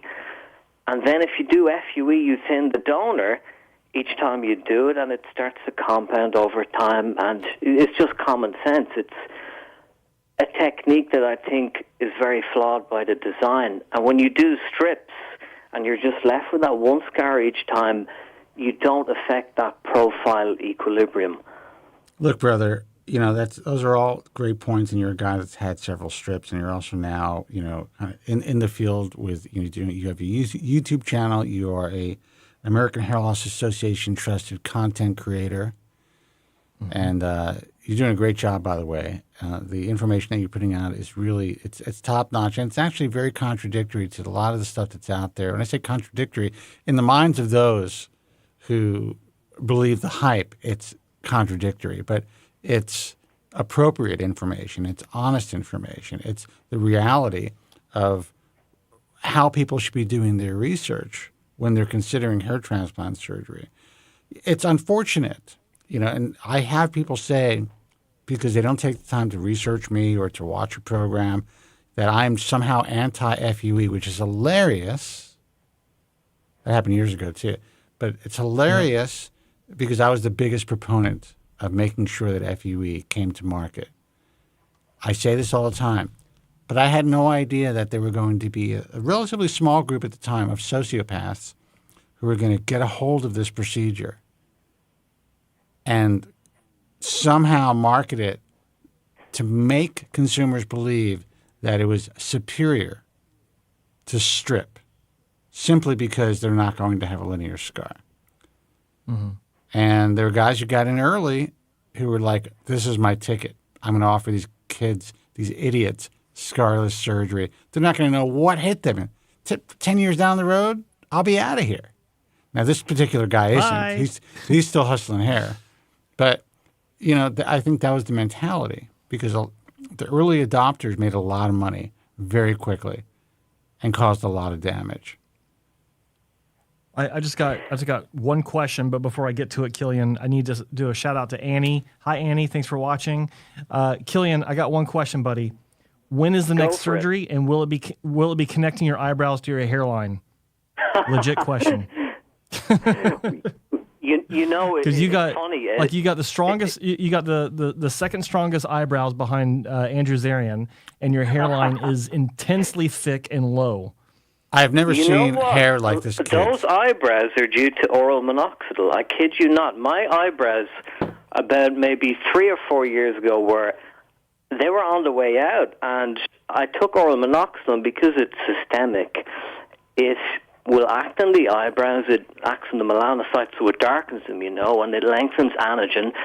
And you get these lovely defined eyebrows. And, all my friends now are taking oral minoxidil, and they experience the exact same thing. And I think it's just interesting you mentioned the brows, because it's such a key component that we don't think about with a hair restoration, because with a successful transplant, I think you need what I would call a triple layer framing effect, where your eyelashes should be pronounced, your brows are pronounced, and then the hairline, and it's the key to a youthful profile. And this is why I love oral minoxidil, because it acts on all of them. And you can spot the guys who, let's say, aren't on the most optimal medication routine, and they have this thick hairline, but their eyelashes, their brows are just aging naturally, and it's discrepant. How dare you? This drug changed everything for me. Just to bring it up, I think it's fascinating. No, it is. And actually, I'm keeping oral minoxidil in my back pocket. I've always had... It doesn't work like that. Just saying. I've always had... I'll get a pat. I've always had... I've never had super strong eyebrows, even as a kid. The blonde on the edges. They haven't really diminished that much, but you have to look for the hair on the sides. So I've kind of always had this, and it's the way that I look. But I do know that those hairs would darken. They would become more coarse. I would grow more eyebrow. But I'm going to wait until I think I need it for my scalp. And I'm noticing some changes. There's definitely, it's not really retrograde, but there's more of a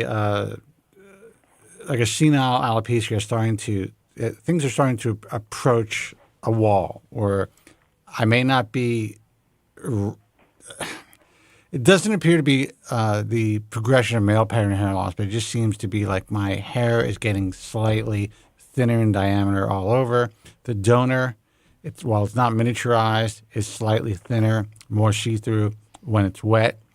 And that's because I'm going to be 59 in a few months, I was lucky enough to save as much hair as I have for so long. I've been balding since 21. So I'm like, I hit the jackpot. So to me, I want to save my medications for when I need them instead of, I could pop oral minoxidil now. I'd probably grow back a little bit more in the crown. The donor and the sides will get thicker, and I'll have better eyebrows. I could do that, but why not wait until I need it? You know what I mean? Might I ask you a question on that? Just food for thought. What about the concern of, in terms of finite anagen and allowing the hair cycling to progress over time, and perhaps if one was to take oral minoxidil earlier, to prolong those more youthful and illustrious characteristics of the anagen phases and capitalize on that instead of older, kind of crappier anagen. That would be my only concern with leaving it for longer. First of all, again, how dare you? But no, I agree with that. I agree with that. But also, you know, I have to kind of balance my health, my age, and my appearance. You know, so for me, being on the less medication I'm on, the better. And usually the way medication works is the older we get, the more medications people are put on. But what physicians in the world and medicine they don't realize is the younger we are when we start a medication, the better equipped we are to deal with potential side effects. Usually the more effective the medication is, so on and so forth. As you get older, sometimes you're even more susceptible to certain side effects and issues that can occur. So, you know, it's kind of like a balancing act for me. Oh, for sure, for sure. And also part of me wants to get on... At the end of the day, there's more to life than hair, and it is not for me. Ultimately a balance. Not for me. But, no, you're right about that. But I'm also considering TRT at some point. I was talking to my friend Andrew Zarian about that. So I'm at a stage now where I am still holding on to muscle mass. I'm still strong. I can still lift my body weight and do chin-ups and do all that stuff and kind of play sports, but not as well because I'm afraid to injure myself. I know if I got myself on TRT, that would stall the aging process by a decade. I'd probably get super jacked within 8 weeks. But then you have to balance that with the potential of increasing your DHT. So part of me is like, once I start TRT, I'll get on oral minoxidil as well and really work with the doctor to try to keep things balanced. And the truth of the matter is, I don't know how long I'm going to live. I could live another 10 years. I could have a great 10 years if I start all the meds right now, as long as I'm able to keep my hair. Mm-hmm.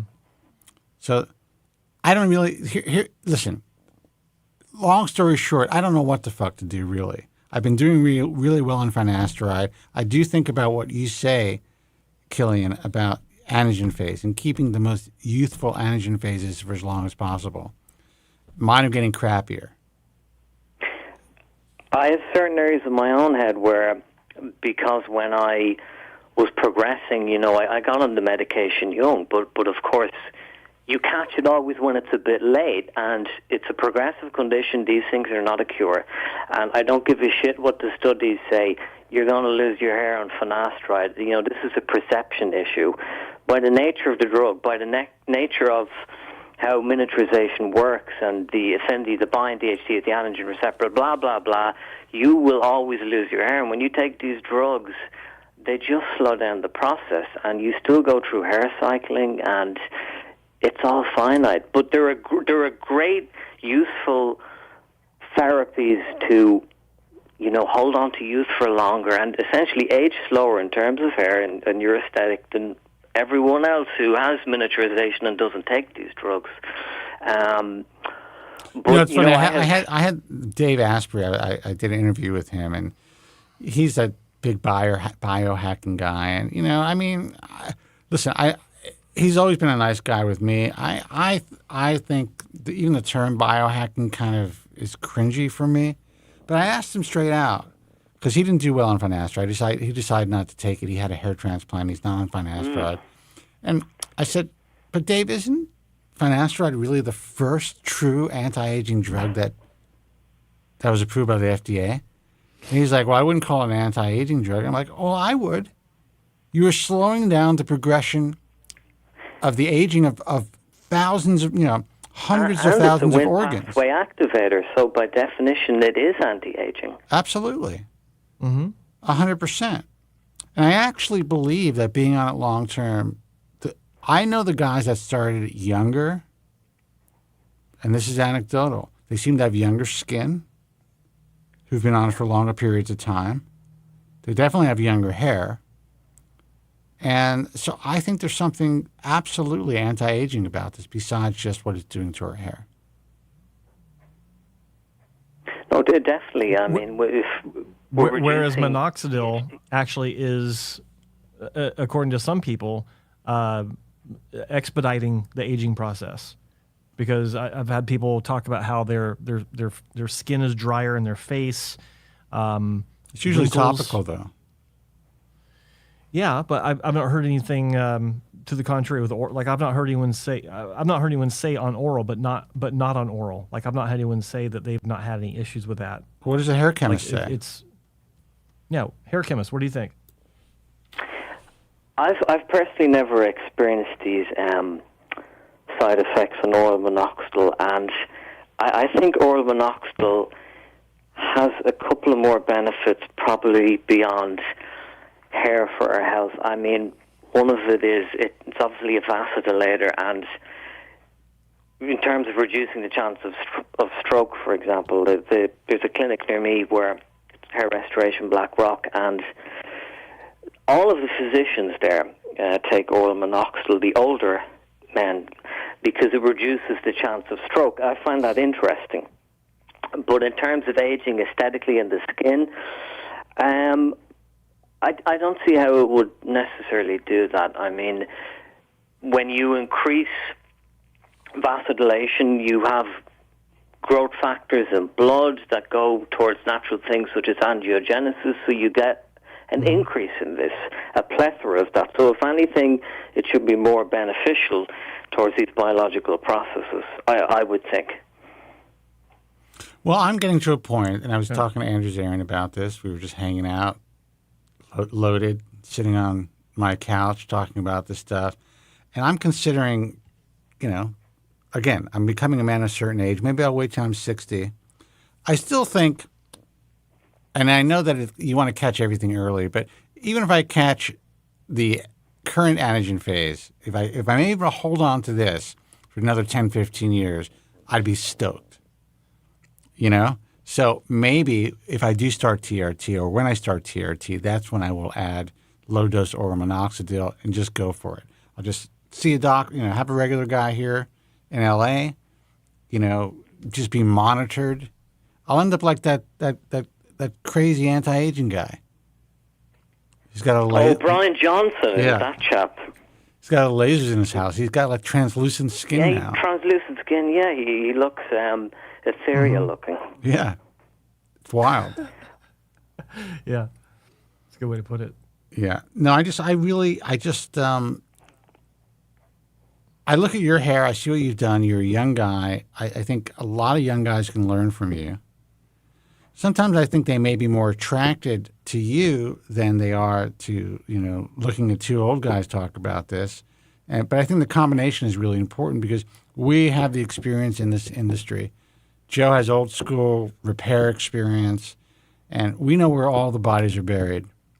You speak from a place of a young man being experienced with 4 strips, 1 FUE, also as someone who works in the or at least worked for a long time in the pharmaceutical industry and knows how these drugs are prepared, how they're distributed, what generics are versus brand name, what that really means, how they need to be handled, how long they really last, things of that nature. I think that's very valuable for people.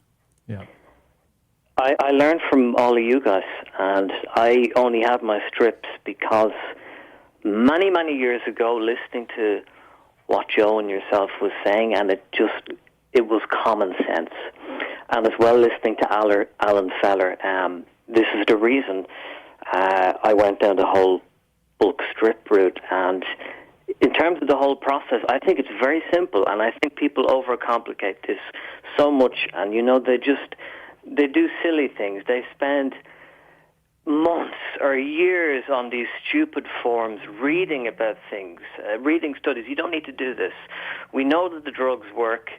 You take at least one, just a finasteride orally. That's it. And then if you want to up the game, oral minoxidil. But it's very straightforward. And then in terms of surgery, it's also common sense. It's strip until you can't do it anymore. And then you go for the second option, which is the FUE, because you should only be doing FUE. I hate to say it, but when you can't do strip, and the problem with all of these clinics out there is they only offer FUE. So you're only going to get FUE. You're at a disadvantage from the get-go. And I'd like to just say one thing, because I think it's so important for guys, because I can see that the tides are turning. And even in the clinic, I can see more people coming in now, more younger guys asking for strip, and it's refreshing.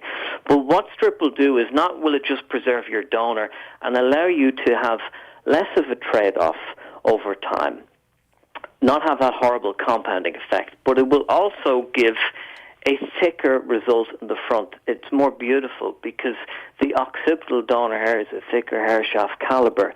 So you can argue you need less grafts, but as well, those occipital-derived grafts have longer anagen phases. So in turn, when they're moved to the recipient, you can see it in my own case, and you can. This is why it looks that way, because it's mostly now occipital-derived donor hair. It is literally taking hair that is from a younger period in time because its anagen phases are longer. I think it's fascinating stuff. Well, it is. And I also like the way that you present it. And that's why you are a trusted content creator. I mean, until the day you sell out, then we're going to have to give you the boot. But I won't sell out, I promise. Well, that's up to you. Like that's what I've told all the content. But that's what I said to all the content creators. I don't want them to be part of what we do and feel that they are somehow restrained if an opportunity comes down the pike. But we would have to just separate, depending on what that opportunity is. And you were like, first of all, you said it's not going to happen. But anyone who starts to, we needed to create this program because of all the bullshit that's out there online. And, my hope is that we get enough young guys in your age range, under 40, who are out there and they're willing to tell the truth and they don't have to toe the line of the American Hair Loss Association. As long as they're telling the truth, they are towing the line. And that's what you've been doing. Yeah, the thing is, though, you get a lot of backlash for this. I mean, yes. If you talk about the hot topics, medication, and say the reality of what happens when these drugs is in, they're not a cure. What are the expectations? There's no silver bullet. You have these, I hate to say it, but a bunch of incels that will target you. They'll disrespect. They'll almost bully you. Did you say incels? It's a very nasty industry, and I don't even look at these forums, but I get people who send me screenshots now and again, and you're hated for telling the truth. Well, the industry is nasty, but Welcome to our world. But also the people that are involved, especially those who develop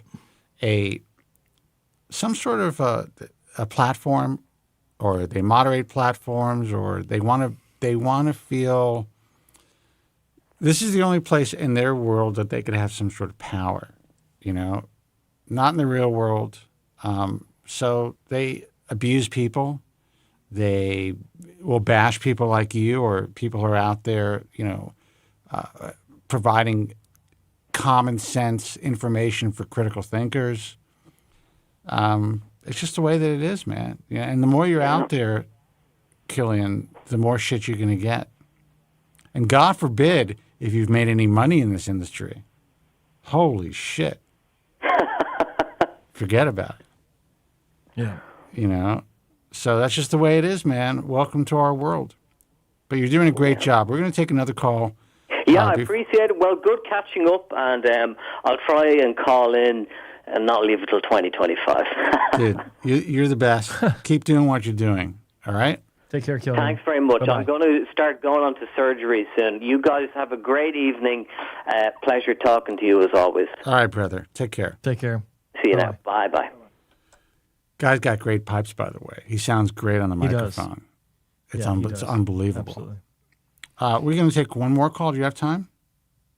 Yeah, we got time. Let's do it. All right, let's take this call. Hey, you're on the air. Who's this and where are you calling from? Hey, caller. Hello. Hello. Hello. Hi. Can you hear me? We can hear you. How are you? All right. How are you? You're on my Bluetooth. How are you? I'm on a drive right now. Okay. How are you? My name's Mark. I'm calling from the 405. I'm from Palm Springs, California. Originally from New York. Wow. Me too. Okay. And nice, yeah. I'm 54 years old. I had my first strip with Walter Unger back in 2003. I had a second strip with Robin Unger back in 2007, totaling $1,700 the first surgery. The second surgery was $2,700, so about $4,300 through strip. Then I started shedding more, through 2010 through 2016. I wanted to do another surgery. FUE was coming into the picture. But finally, I got around to doing an FUE procedure February of 2023 up in Canada with Hassan. Okay. I did 3,783 FUE units with him over a 2-day span. And I'm 11 months post-op now. So I'm pretty much there as far as, the results. The time. And I'm not, the time. And I had a few questions. As far as if I'm not, this is just a general, I guess, industry, question. You guys can answer it however you like, but. Thank you. I appreciate that. You guys are fun. Okay, so if I'm not happy, if I pay, I paid a lot of money for 3,700 grafts. I'm sure you kind of know where. Yes, you did. Where the ballpark. So, if I'm not happy with the way things turned out, I mean, I'm happy, but there's some, imperfections along the hairline, like where the temple peaks meet the hairline. There's some voids. One side of the hairline is a little too straight. The left side's kind of staggered. The right side is almost like a straight line. There's just not enough staggering, and I feel like the natural eye is kind of led to that. What is the protocol if I have a follow-up with a doctor after paying that kind of money for a surgery, having a FaceTime with them, and they are in agreement with me, with my concerns, and they agree with my concerns that there were areas that were, that could use some work or should have had some work done. Should that be done free of charge? It really depends on the attitude of the physician and how much they agree with you. But, I'm going to let Joe speak to this because Joe has intimate knowledge of the personalities of the doctors. That's my first question, just to give you a little history and where I am now. Okay. Okay. So Joe, what do you say? I thought there was another question. Sorry. Okay, so here's the thing. I have to take the camera off me. Sorry. Yeah. Thanks. It's I'm thinking about the answer because there are different situations where I don't believe that free work or refunds are warranted because I look at surgery as something that patients need to understand is a gamble. Like you don't walk into a casino, lose 10 grand and say, well, can I have it back? I didn't mean to do it like that. There's no do-over. And Understood. You don't get your money back. It's a gamble, pure and simple. It's a gamble. I never thought of the gambling, the actual casino analogy. That's a perfect analogy. Going in, or you should know going in, that you might lose your money. Right. That's the way everyone, I think, should walk into surgery. So, but I've been applying that to the situation when patients are maybe noticing that the growth isn't what it should be. Because when I look at cases or when I deal with cases where the patient didn't have great growth, we don't know what that's from. We don't know if it's because of a screw up on the part of the clinic, the doctor, the technicians, or everything involved, or if it's because of some sort of X factor in the physiology of the patient, which can happen. The doctors even talk about this behind the scenes. That's how they refer to patients that have bad growth. They automatically refer to them as having that X factor because they just don't know. And I think it's almost comical when, it's like, well, let's have a look at the file. the fuck all is going to show you in the file about why it didn't grow. Like maybe you're bleeding a little too much or something, and that can be an indicator, but they don't actually know. They can just guess. Got it. But in your situation, you're dealing with what you feel are design flaws, where I didn't hear any problem with the growth. The growth is fine? Well, yeah, the growth is fine, but the area on both sides, the area where the top of the temple peaks meet the hairline, I guess you call that the valleys. What do you call that area? The technical term. Temple You know, peaks. there's Absolutely. Temple peaks. Right in those corners, there's some very bald areas on both sides. You know, really like sparse. You know, so, and I go back and I look at my pre-op design, you know, that I signed off on, right?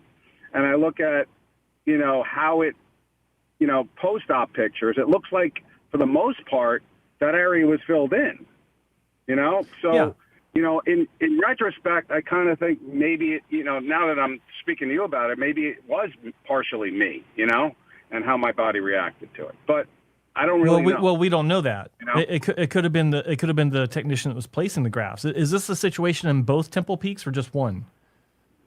Both temple peaks, the same exact thing. Okay.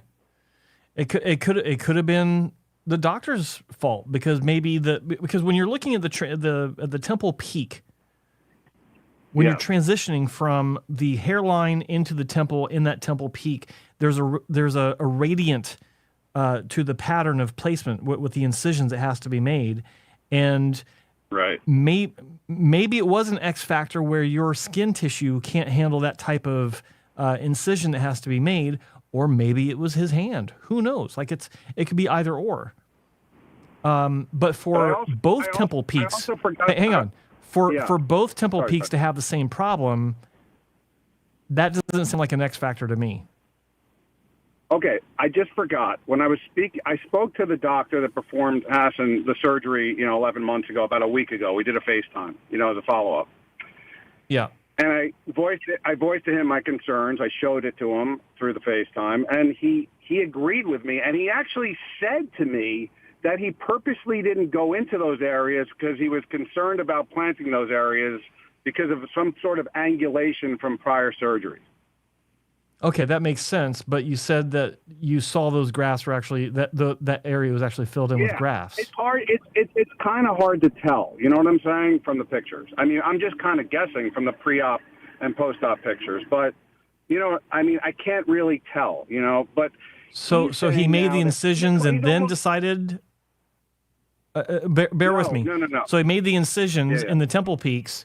But then told the technicians not to place grafts in there because he didn't want to have issues with trying to match the angulation of the previous work. Or there was an issue with the previous work. But he did tell me he didn't plant in those areas on purpose. You know, kind of indirectly said that, and you know, because it's kind of very noticeable when you point it out. And I don't know if he was just saying that, you know, to cover his ass, or if he was just saying that to. I don't know. I mean, I really don't know. I'm just confused about the whole situation. I'm gonna let Joe finish because Joe really knows his shit about this. But you said something about, I don't know if he said whatever he said just to cover his ass. Let me tell you something. Yeah. You're a grown man. You've lived a life. Yeah. Now, part of what he said could be accurate. I don't know if these doctors could really remember every single case like that. Right. So my first thought would be that if someone were to be that specific, it would be to cover their ass. Now, I'm not saying he did, but I'm saying, you know, given the odds of this guy or any doctor really remembering your case that well, no matter what records they have, you know, they're going to be doing a little dancing. I'm not saying that he did, but that's a possibility. Joe, go ahead. Mm-hmm. Yeah. Right. So I lost my train of thought, but the situation is both. I know both temple peaks had this issue. He's saying that he purposely didn't plant in there. Yeah. You know, like Spencer said. I mean, you've been around the block. You're my age. You're 54. Yes. Yes. You know, but you know, all that aside, the question is, what did he say he's going to do about it, if anything? He said, you know, you should come up here, and we'll, you know, when you're ready, and we'll do the he called them touch-ups. We'll do the touch-ups. He agreed with me that the right side hairline was too straight in comparison to the left side hairline, not staggered enough, like just almost like a straight line. He agreed, and he also agreed that where the temple peaks meet the hairline were sparse. So he said, "Yeah, come on up, and we'll do some touch-ups. That's easy." That's what he said. So. Yeah. I don't know. I didn't think to ask about the money situation. I don't think he deals with that. I think his office manager, you know, is the one that quotes. You know, maybe I should have asked the question, but I didn't. You know, so you should have. But you know, hindsight. Yeah. I mean, it's understandable. With all due respect, you know, I can afford to pay for another surgery. The money here is not the issue. You know, it's really a matter of principle for me. You know what I mean? Like, why should I go up there after paying $28,000 for a surgery? You know, and pay for touch-ups. Well, with all due respect, the reason we have the money, or people have money to do things like that, is because they're smart, and they don't just throw their money down the toilet.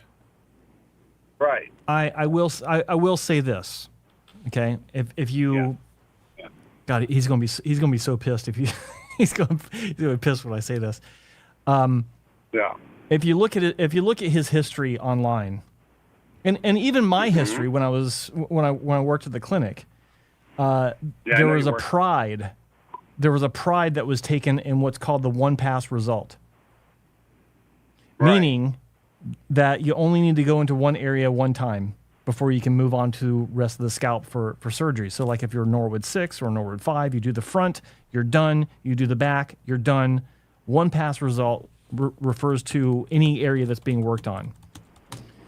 Right. This doesn't sound like that's what this is. So I would email the clinic to Christina or to Chris, your rep, or Doug, if you're dealing with Doug. Right. And ask and ask that question. I think in a situation like this, it should be at his cost. I do.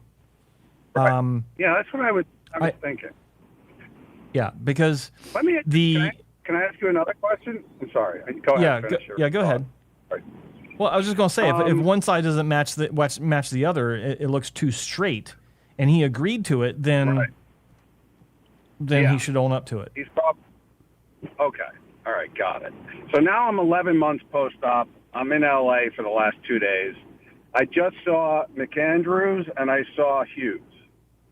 Okay. Mm-hmm. I saw McAndrews yesterday, and I saw Hughes today. I wanted to get their opinions on, you know, what's going on 11 months post-op, and consider them for the touch-ups and or possibly more than touch-ups, maybe even putting some more singles and doubles into the hairline, you know? Because I don't think I asked him to go for, you know, I didn't want, like, super high density, but I understand the more dense you go, the more densely packed you go, the more risky, you know, of losing grafts. So I just feel like I didn't get it. Well, what did McAndrews say, and what did Hughes say? McAndrews drew a line. They agreed 100% with my concerns that those areas need to be addressed. McAndrews also said that I could use some more throughout the hairline, and he recommended that I, you know, do a procedure of about 1,000 grafts. Did he recommend you doing another strip? He would prefer to do the strip on me than to do the FUE. Right. That's what I figured. For 1,000 grafts. Yeah. Okay. Now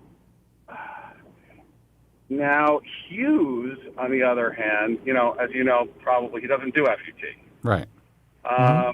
He actually, and I didn't tell, you know, obviously they don't know. So Hughes recommended about 1,000 to 1,200. Okay, and he also agreed with my concerns, and he also agreed, you know, a little bit with the density. I mean, he thought about 1,000 to 1,200 would finish it off. So, what's my next question? That's basically what they told me. So, now I have one guy telling me FUT, FUE, and I'm a little confused. I've already had 2 FUT. McAndrews is, old school. He does small cases in general. He's more comfortable doing FUT. And Hughes, really learned how to do this, doing FUE, and that's what they do at Armani. Right. So that's just the way that it's going to be. It doesn't mean that you're going to get a better or worse result with either guy. I do think it's interesting that they both basically were in the same ballpark as far as the number of grafts, which I think is good. Right. Now, there's also the school of thought where if you feel things didn't go well with your last surgeon, do you want to go back and have them corrected by the same surgeon? But in this case, Hassan and Wong, listen, I just had a little thing with Victor Hassan that I was really shocked about. But it doesn't change the fact that he's really great at what he does. And that, when you're dealing with FUE, you're dealing with a lot of different hands on you. Let's put it that way. Mm-hmm. It's not just Dr. Hassan. But I do think he does take a tremendous amount of pride in his work, like Joe said. So I'm pretty sure if he believes that he can repair you to the point that you're happy, in this particular case, I would probably consider going back to him. And it does seem, since he says you could come back for a touch-up, that it's probably going to be a touch-up that he's not going to charge you for. I can't imagine him charging you for this repair. Or for this touch-up. I happen to like Dr. Hughes a lot. He's a really good guy. He learned how to do things the right way. And he's also honest. He's also very honest. So I think you'd be in good hands there as well. But you chose a good clinic. It just didn't work out for you the first time. Yeah. And, I think one thing I will mention, sorry to interrupt, but I want to get this in before I forget it because of old man. What I was going to say earlier, I just realized what I was going to say is, this goes for any doctor. I don't like hearing about decisions made during surgery 12 months later where the patient wasn't informed about that decision. Because when you're going in for a hairline like you did, and you're looking at your result and you're like, well, why are my temple peaks barren? Why are there these big gaps there? And then it's explained to you when you're talking to the doctor, oh, well, I made that decision because of XYZ. It's like, why the fuck didn't you tell me this when I was there? Expect this at 1 year because I didn't do this. Even though we talked about it. Like, I don't like that. Yeah. But that's sadly... I agree with you. And again, it's sadly... And like I said, I just had this weird situation with Hassan a few weeks ago where he got really indignant about me somehow advocating for him to be on some list, of top doctors and all this stuff. And I was like, why would I advocate for you as opposed to anyone else in the IHS? And I was just like, look, man, we should just separate. Good luck. It's great knowing you all these years. Yeah. It has nothing to do with his surgery skills. It also doesn't have anything to do with what Joe said. I think the way he handled it is probably, I'm spitting on the mic, pretty status quo in the industry. I don't think it's just based on his personality. I don't want your callers to think it was a bad experience. I actually had a good experience, And sure overall, the hairline looks good. I just think it needs, it looks very natural. It looks good. It just needs some touch-up work. I'm not bashing Hassan in any way. No, I know you're not. And I think that, this is the kind of stuff that happens even in the best hands. And I do think in this particular case, and it's good that you had, got assessed by a couple of other well-known docs. I do think going back and having it corrected by Hassan and his team themselves, in my view, if like you were my brother, I would say that's your best that should be your first option. That's your best option. That's interesting. Okay, that's interesting. Okay. You know. All right. Well, that's very helpful. I appreciate it. And both you chose him for a reason. Like Victor Hassan's created some of the most spectacular hairlines that have ever come out of a hair transplant clinic. But he's human. Right. Shit happens, and you go back. He'll probably square you away. No problem. Right. Right. And just so you know, Mick Andrews and Hughes both said to me they wouldn't want to touch my head until at least 15, 16 months post-op because they don't want to hurt any hairs that might still be growing in, Yeah. So I thought that was interesting, not to rush. Right, and that's the responsible assessment from a good physician. So right. I have one last question before we let you go. You never told us how you did with your original Unger strips. I actually did. I did fairly well on the first one. It was 1,700 units I got out of a strip. I did fairly well on it, and I liked the results. The second one that I did was in 2008, and that was right about when Unger was in the process of retiring or handing his clinic over in New York to his daughter. And he actually convinced me to have his daughter do it. And, I took his lead and I did. I had a very good result with her too. I was very happy with it. I was very happy with both. However, the second strip I had a very tough healing experience. I had a lot of pressure. I had a lot of tension. I had a decent amount of pain a fair amount of pain on the right side of the strip, where they cut the strip out. And it was started to really, really cause a lot of pain. And I went in and she gave me an injection. I think she might have hit something, like a nerve or something, like a week and a half later. So, that wasn't, the recovery wasn't overall, a great experience, but the result was. Well, I was happy with the results. I'm glad that you were happy with your results, and I think that you're going to be happy in the end, getting a touch up when it's appropriate. Yeah, and the other thing is, I've had 8,300 grafts taken out of my head so far. That's a lot of grafts, and I'm 54. So I'm at a point now where I'm really running low in my bank, and I have to conserve, for the future. So. That was something I talked to you're Mick 54. Andrews You may not have a future. Yeah, exactly. I'm just kidding. I'm older than you. So, I asked Mick Andrews and Hughes how many grafts they thought I had left in my head, and they both said about 3,000. So I was surprised.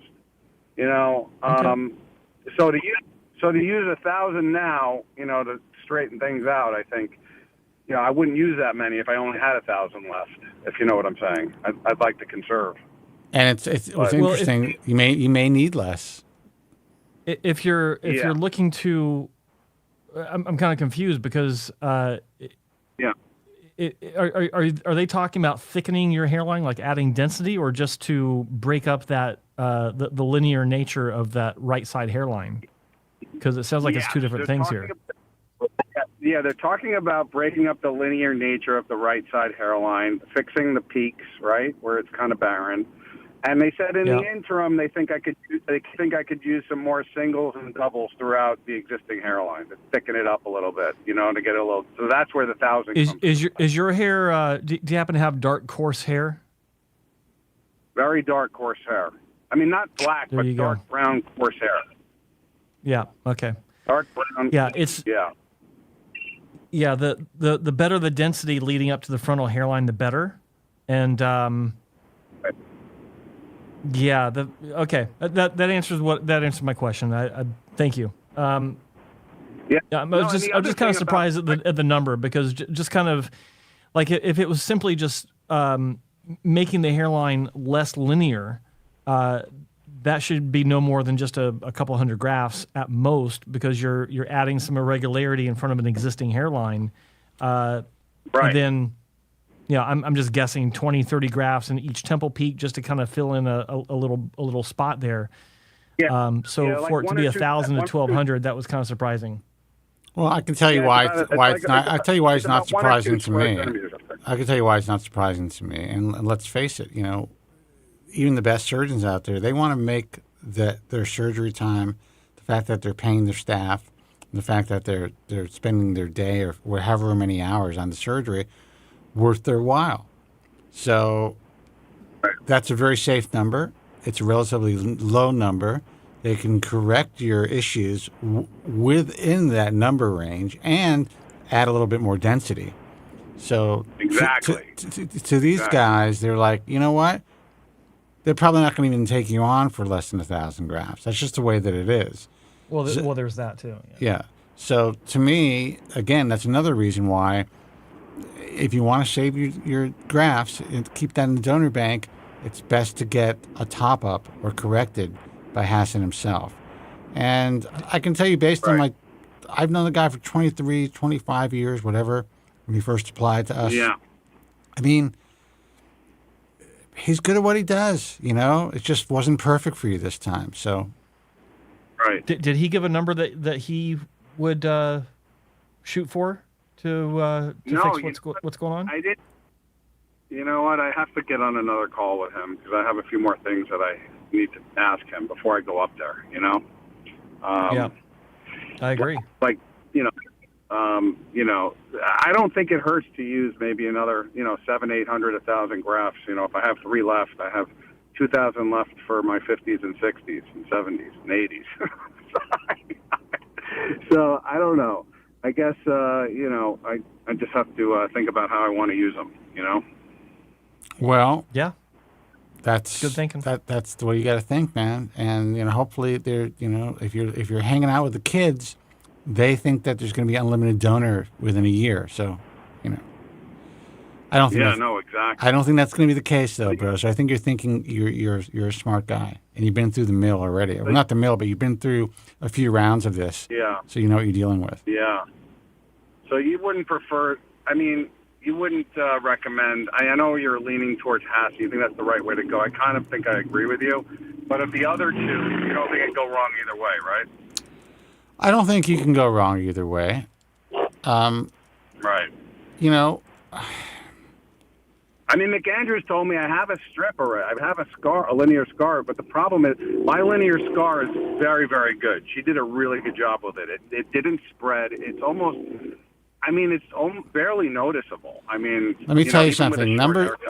Surgery number 3 is usually when things get a little fucked up in the scar area. Shit. In my view, just based on hundreds of people contacting us over the years with that situation. So, the first two strips, and they weren't even that aggressive. You lucked out. You have a good scar.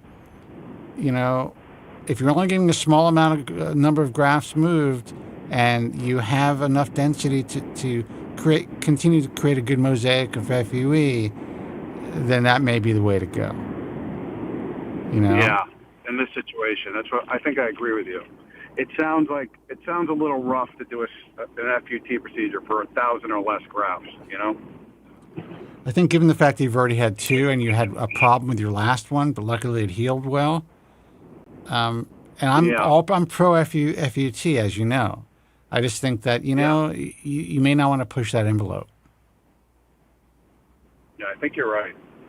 All right, I appreciate that. And Spencer, I heard you talking earlier about TRT. I mean, I know I'm a little younger than you, but about 2 summers ago, I went on TRT for my first time ever. I've tried it, and 1 second, I should be trying to go the right way. And I did it. I've been training since I'm like 15 years old. I'm in the gym 5-6 days a week. I have like 8% body fat. I'm an athlete. And I just thought a lot of my friends were trying TRT, so I figured I'd give it a shot. And I met with a doctor. My natural testosterone was like 680, which is pretty good for my age at the time. Absolutely. And I wanted to see what it felt like to get it up to like 1,000. If I'd feel any different, any stronger, And I went on it for about 3 or 4 months, 5 months. After the first 3 months, I was on a very conservative dose. I wasn't feeling much. The numbers didn't go up much for my T, maybe like 20 points. So he jacked it up a little bit, the dose. And after he jacked the dose up, I was away in Europe for a month. My hair I had a white bathroom in the place I was staying. I mean, my hair was everywhere. I had a shed like I've never had a shed before. And I was freaking out. So just be really careful. Oh, yeah, dude. I appreciate that. And that's why I haven't done it. And I am, that is a cautionary tale that I take very seriously. Our and friend, my DHT went through the roof, even on 1 milligram of finasteride. Yeah. It shot up from 19 to 38. Jesus. So, wow. So you're not on it now. So I stopped. I was like, this is not worth it for me. I'd rather just, not even. I felt a little stronger on it. I felt, maybe I put on 1 or 2 pounds of lean muscle mass. I felt a little stronger in the gym on it. But overall, for me, it just wasn't worth it. But, listen, everyone has a different, reaction. So just letting you know what they happened. do, but most people that contact me say they lose their hair from it. And that's why I've been so resistant. Yeah. All right, brother, man. I Thank you. Thank you so much for that advice and your experience. And I hope we were able to help you. You helped me because now I'm just you guys really were. I may just have to were. shave my head before I do TRT. Yeah. Exactly. Came from Kung Fu. All right, brother. Good luck. Yeah, I appreciate it, guys. Thank you very much. Take care. You do. Thank you, guys. Bye-bye. Take care. Bye-bye.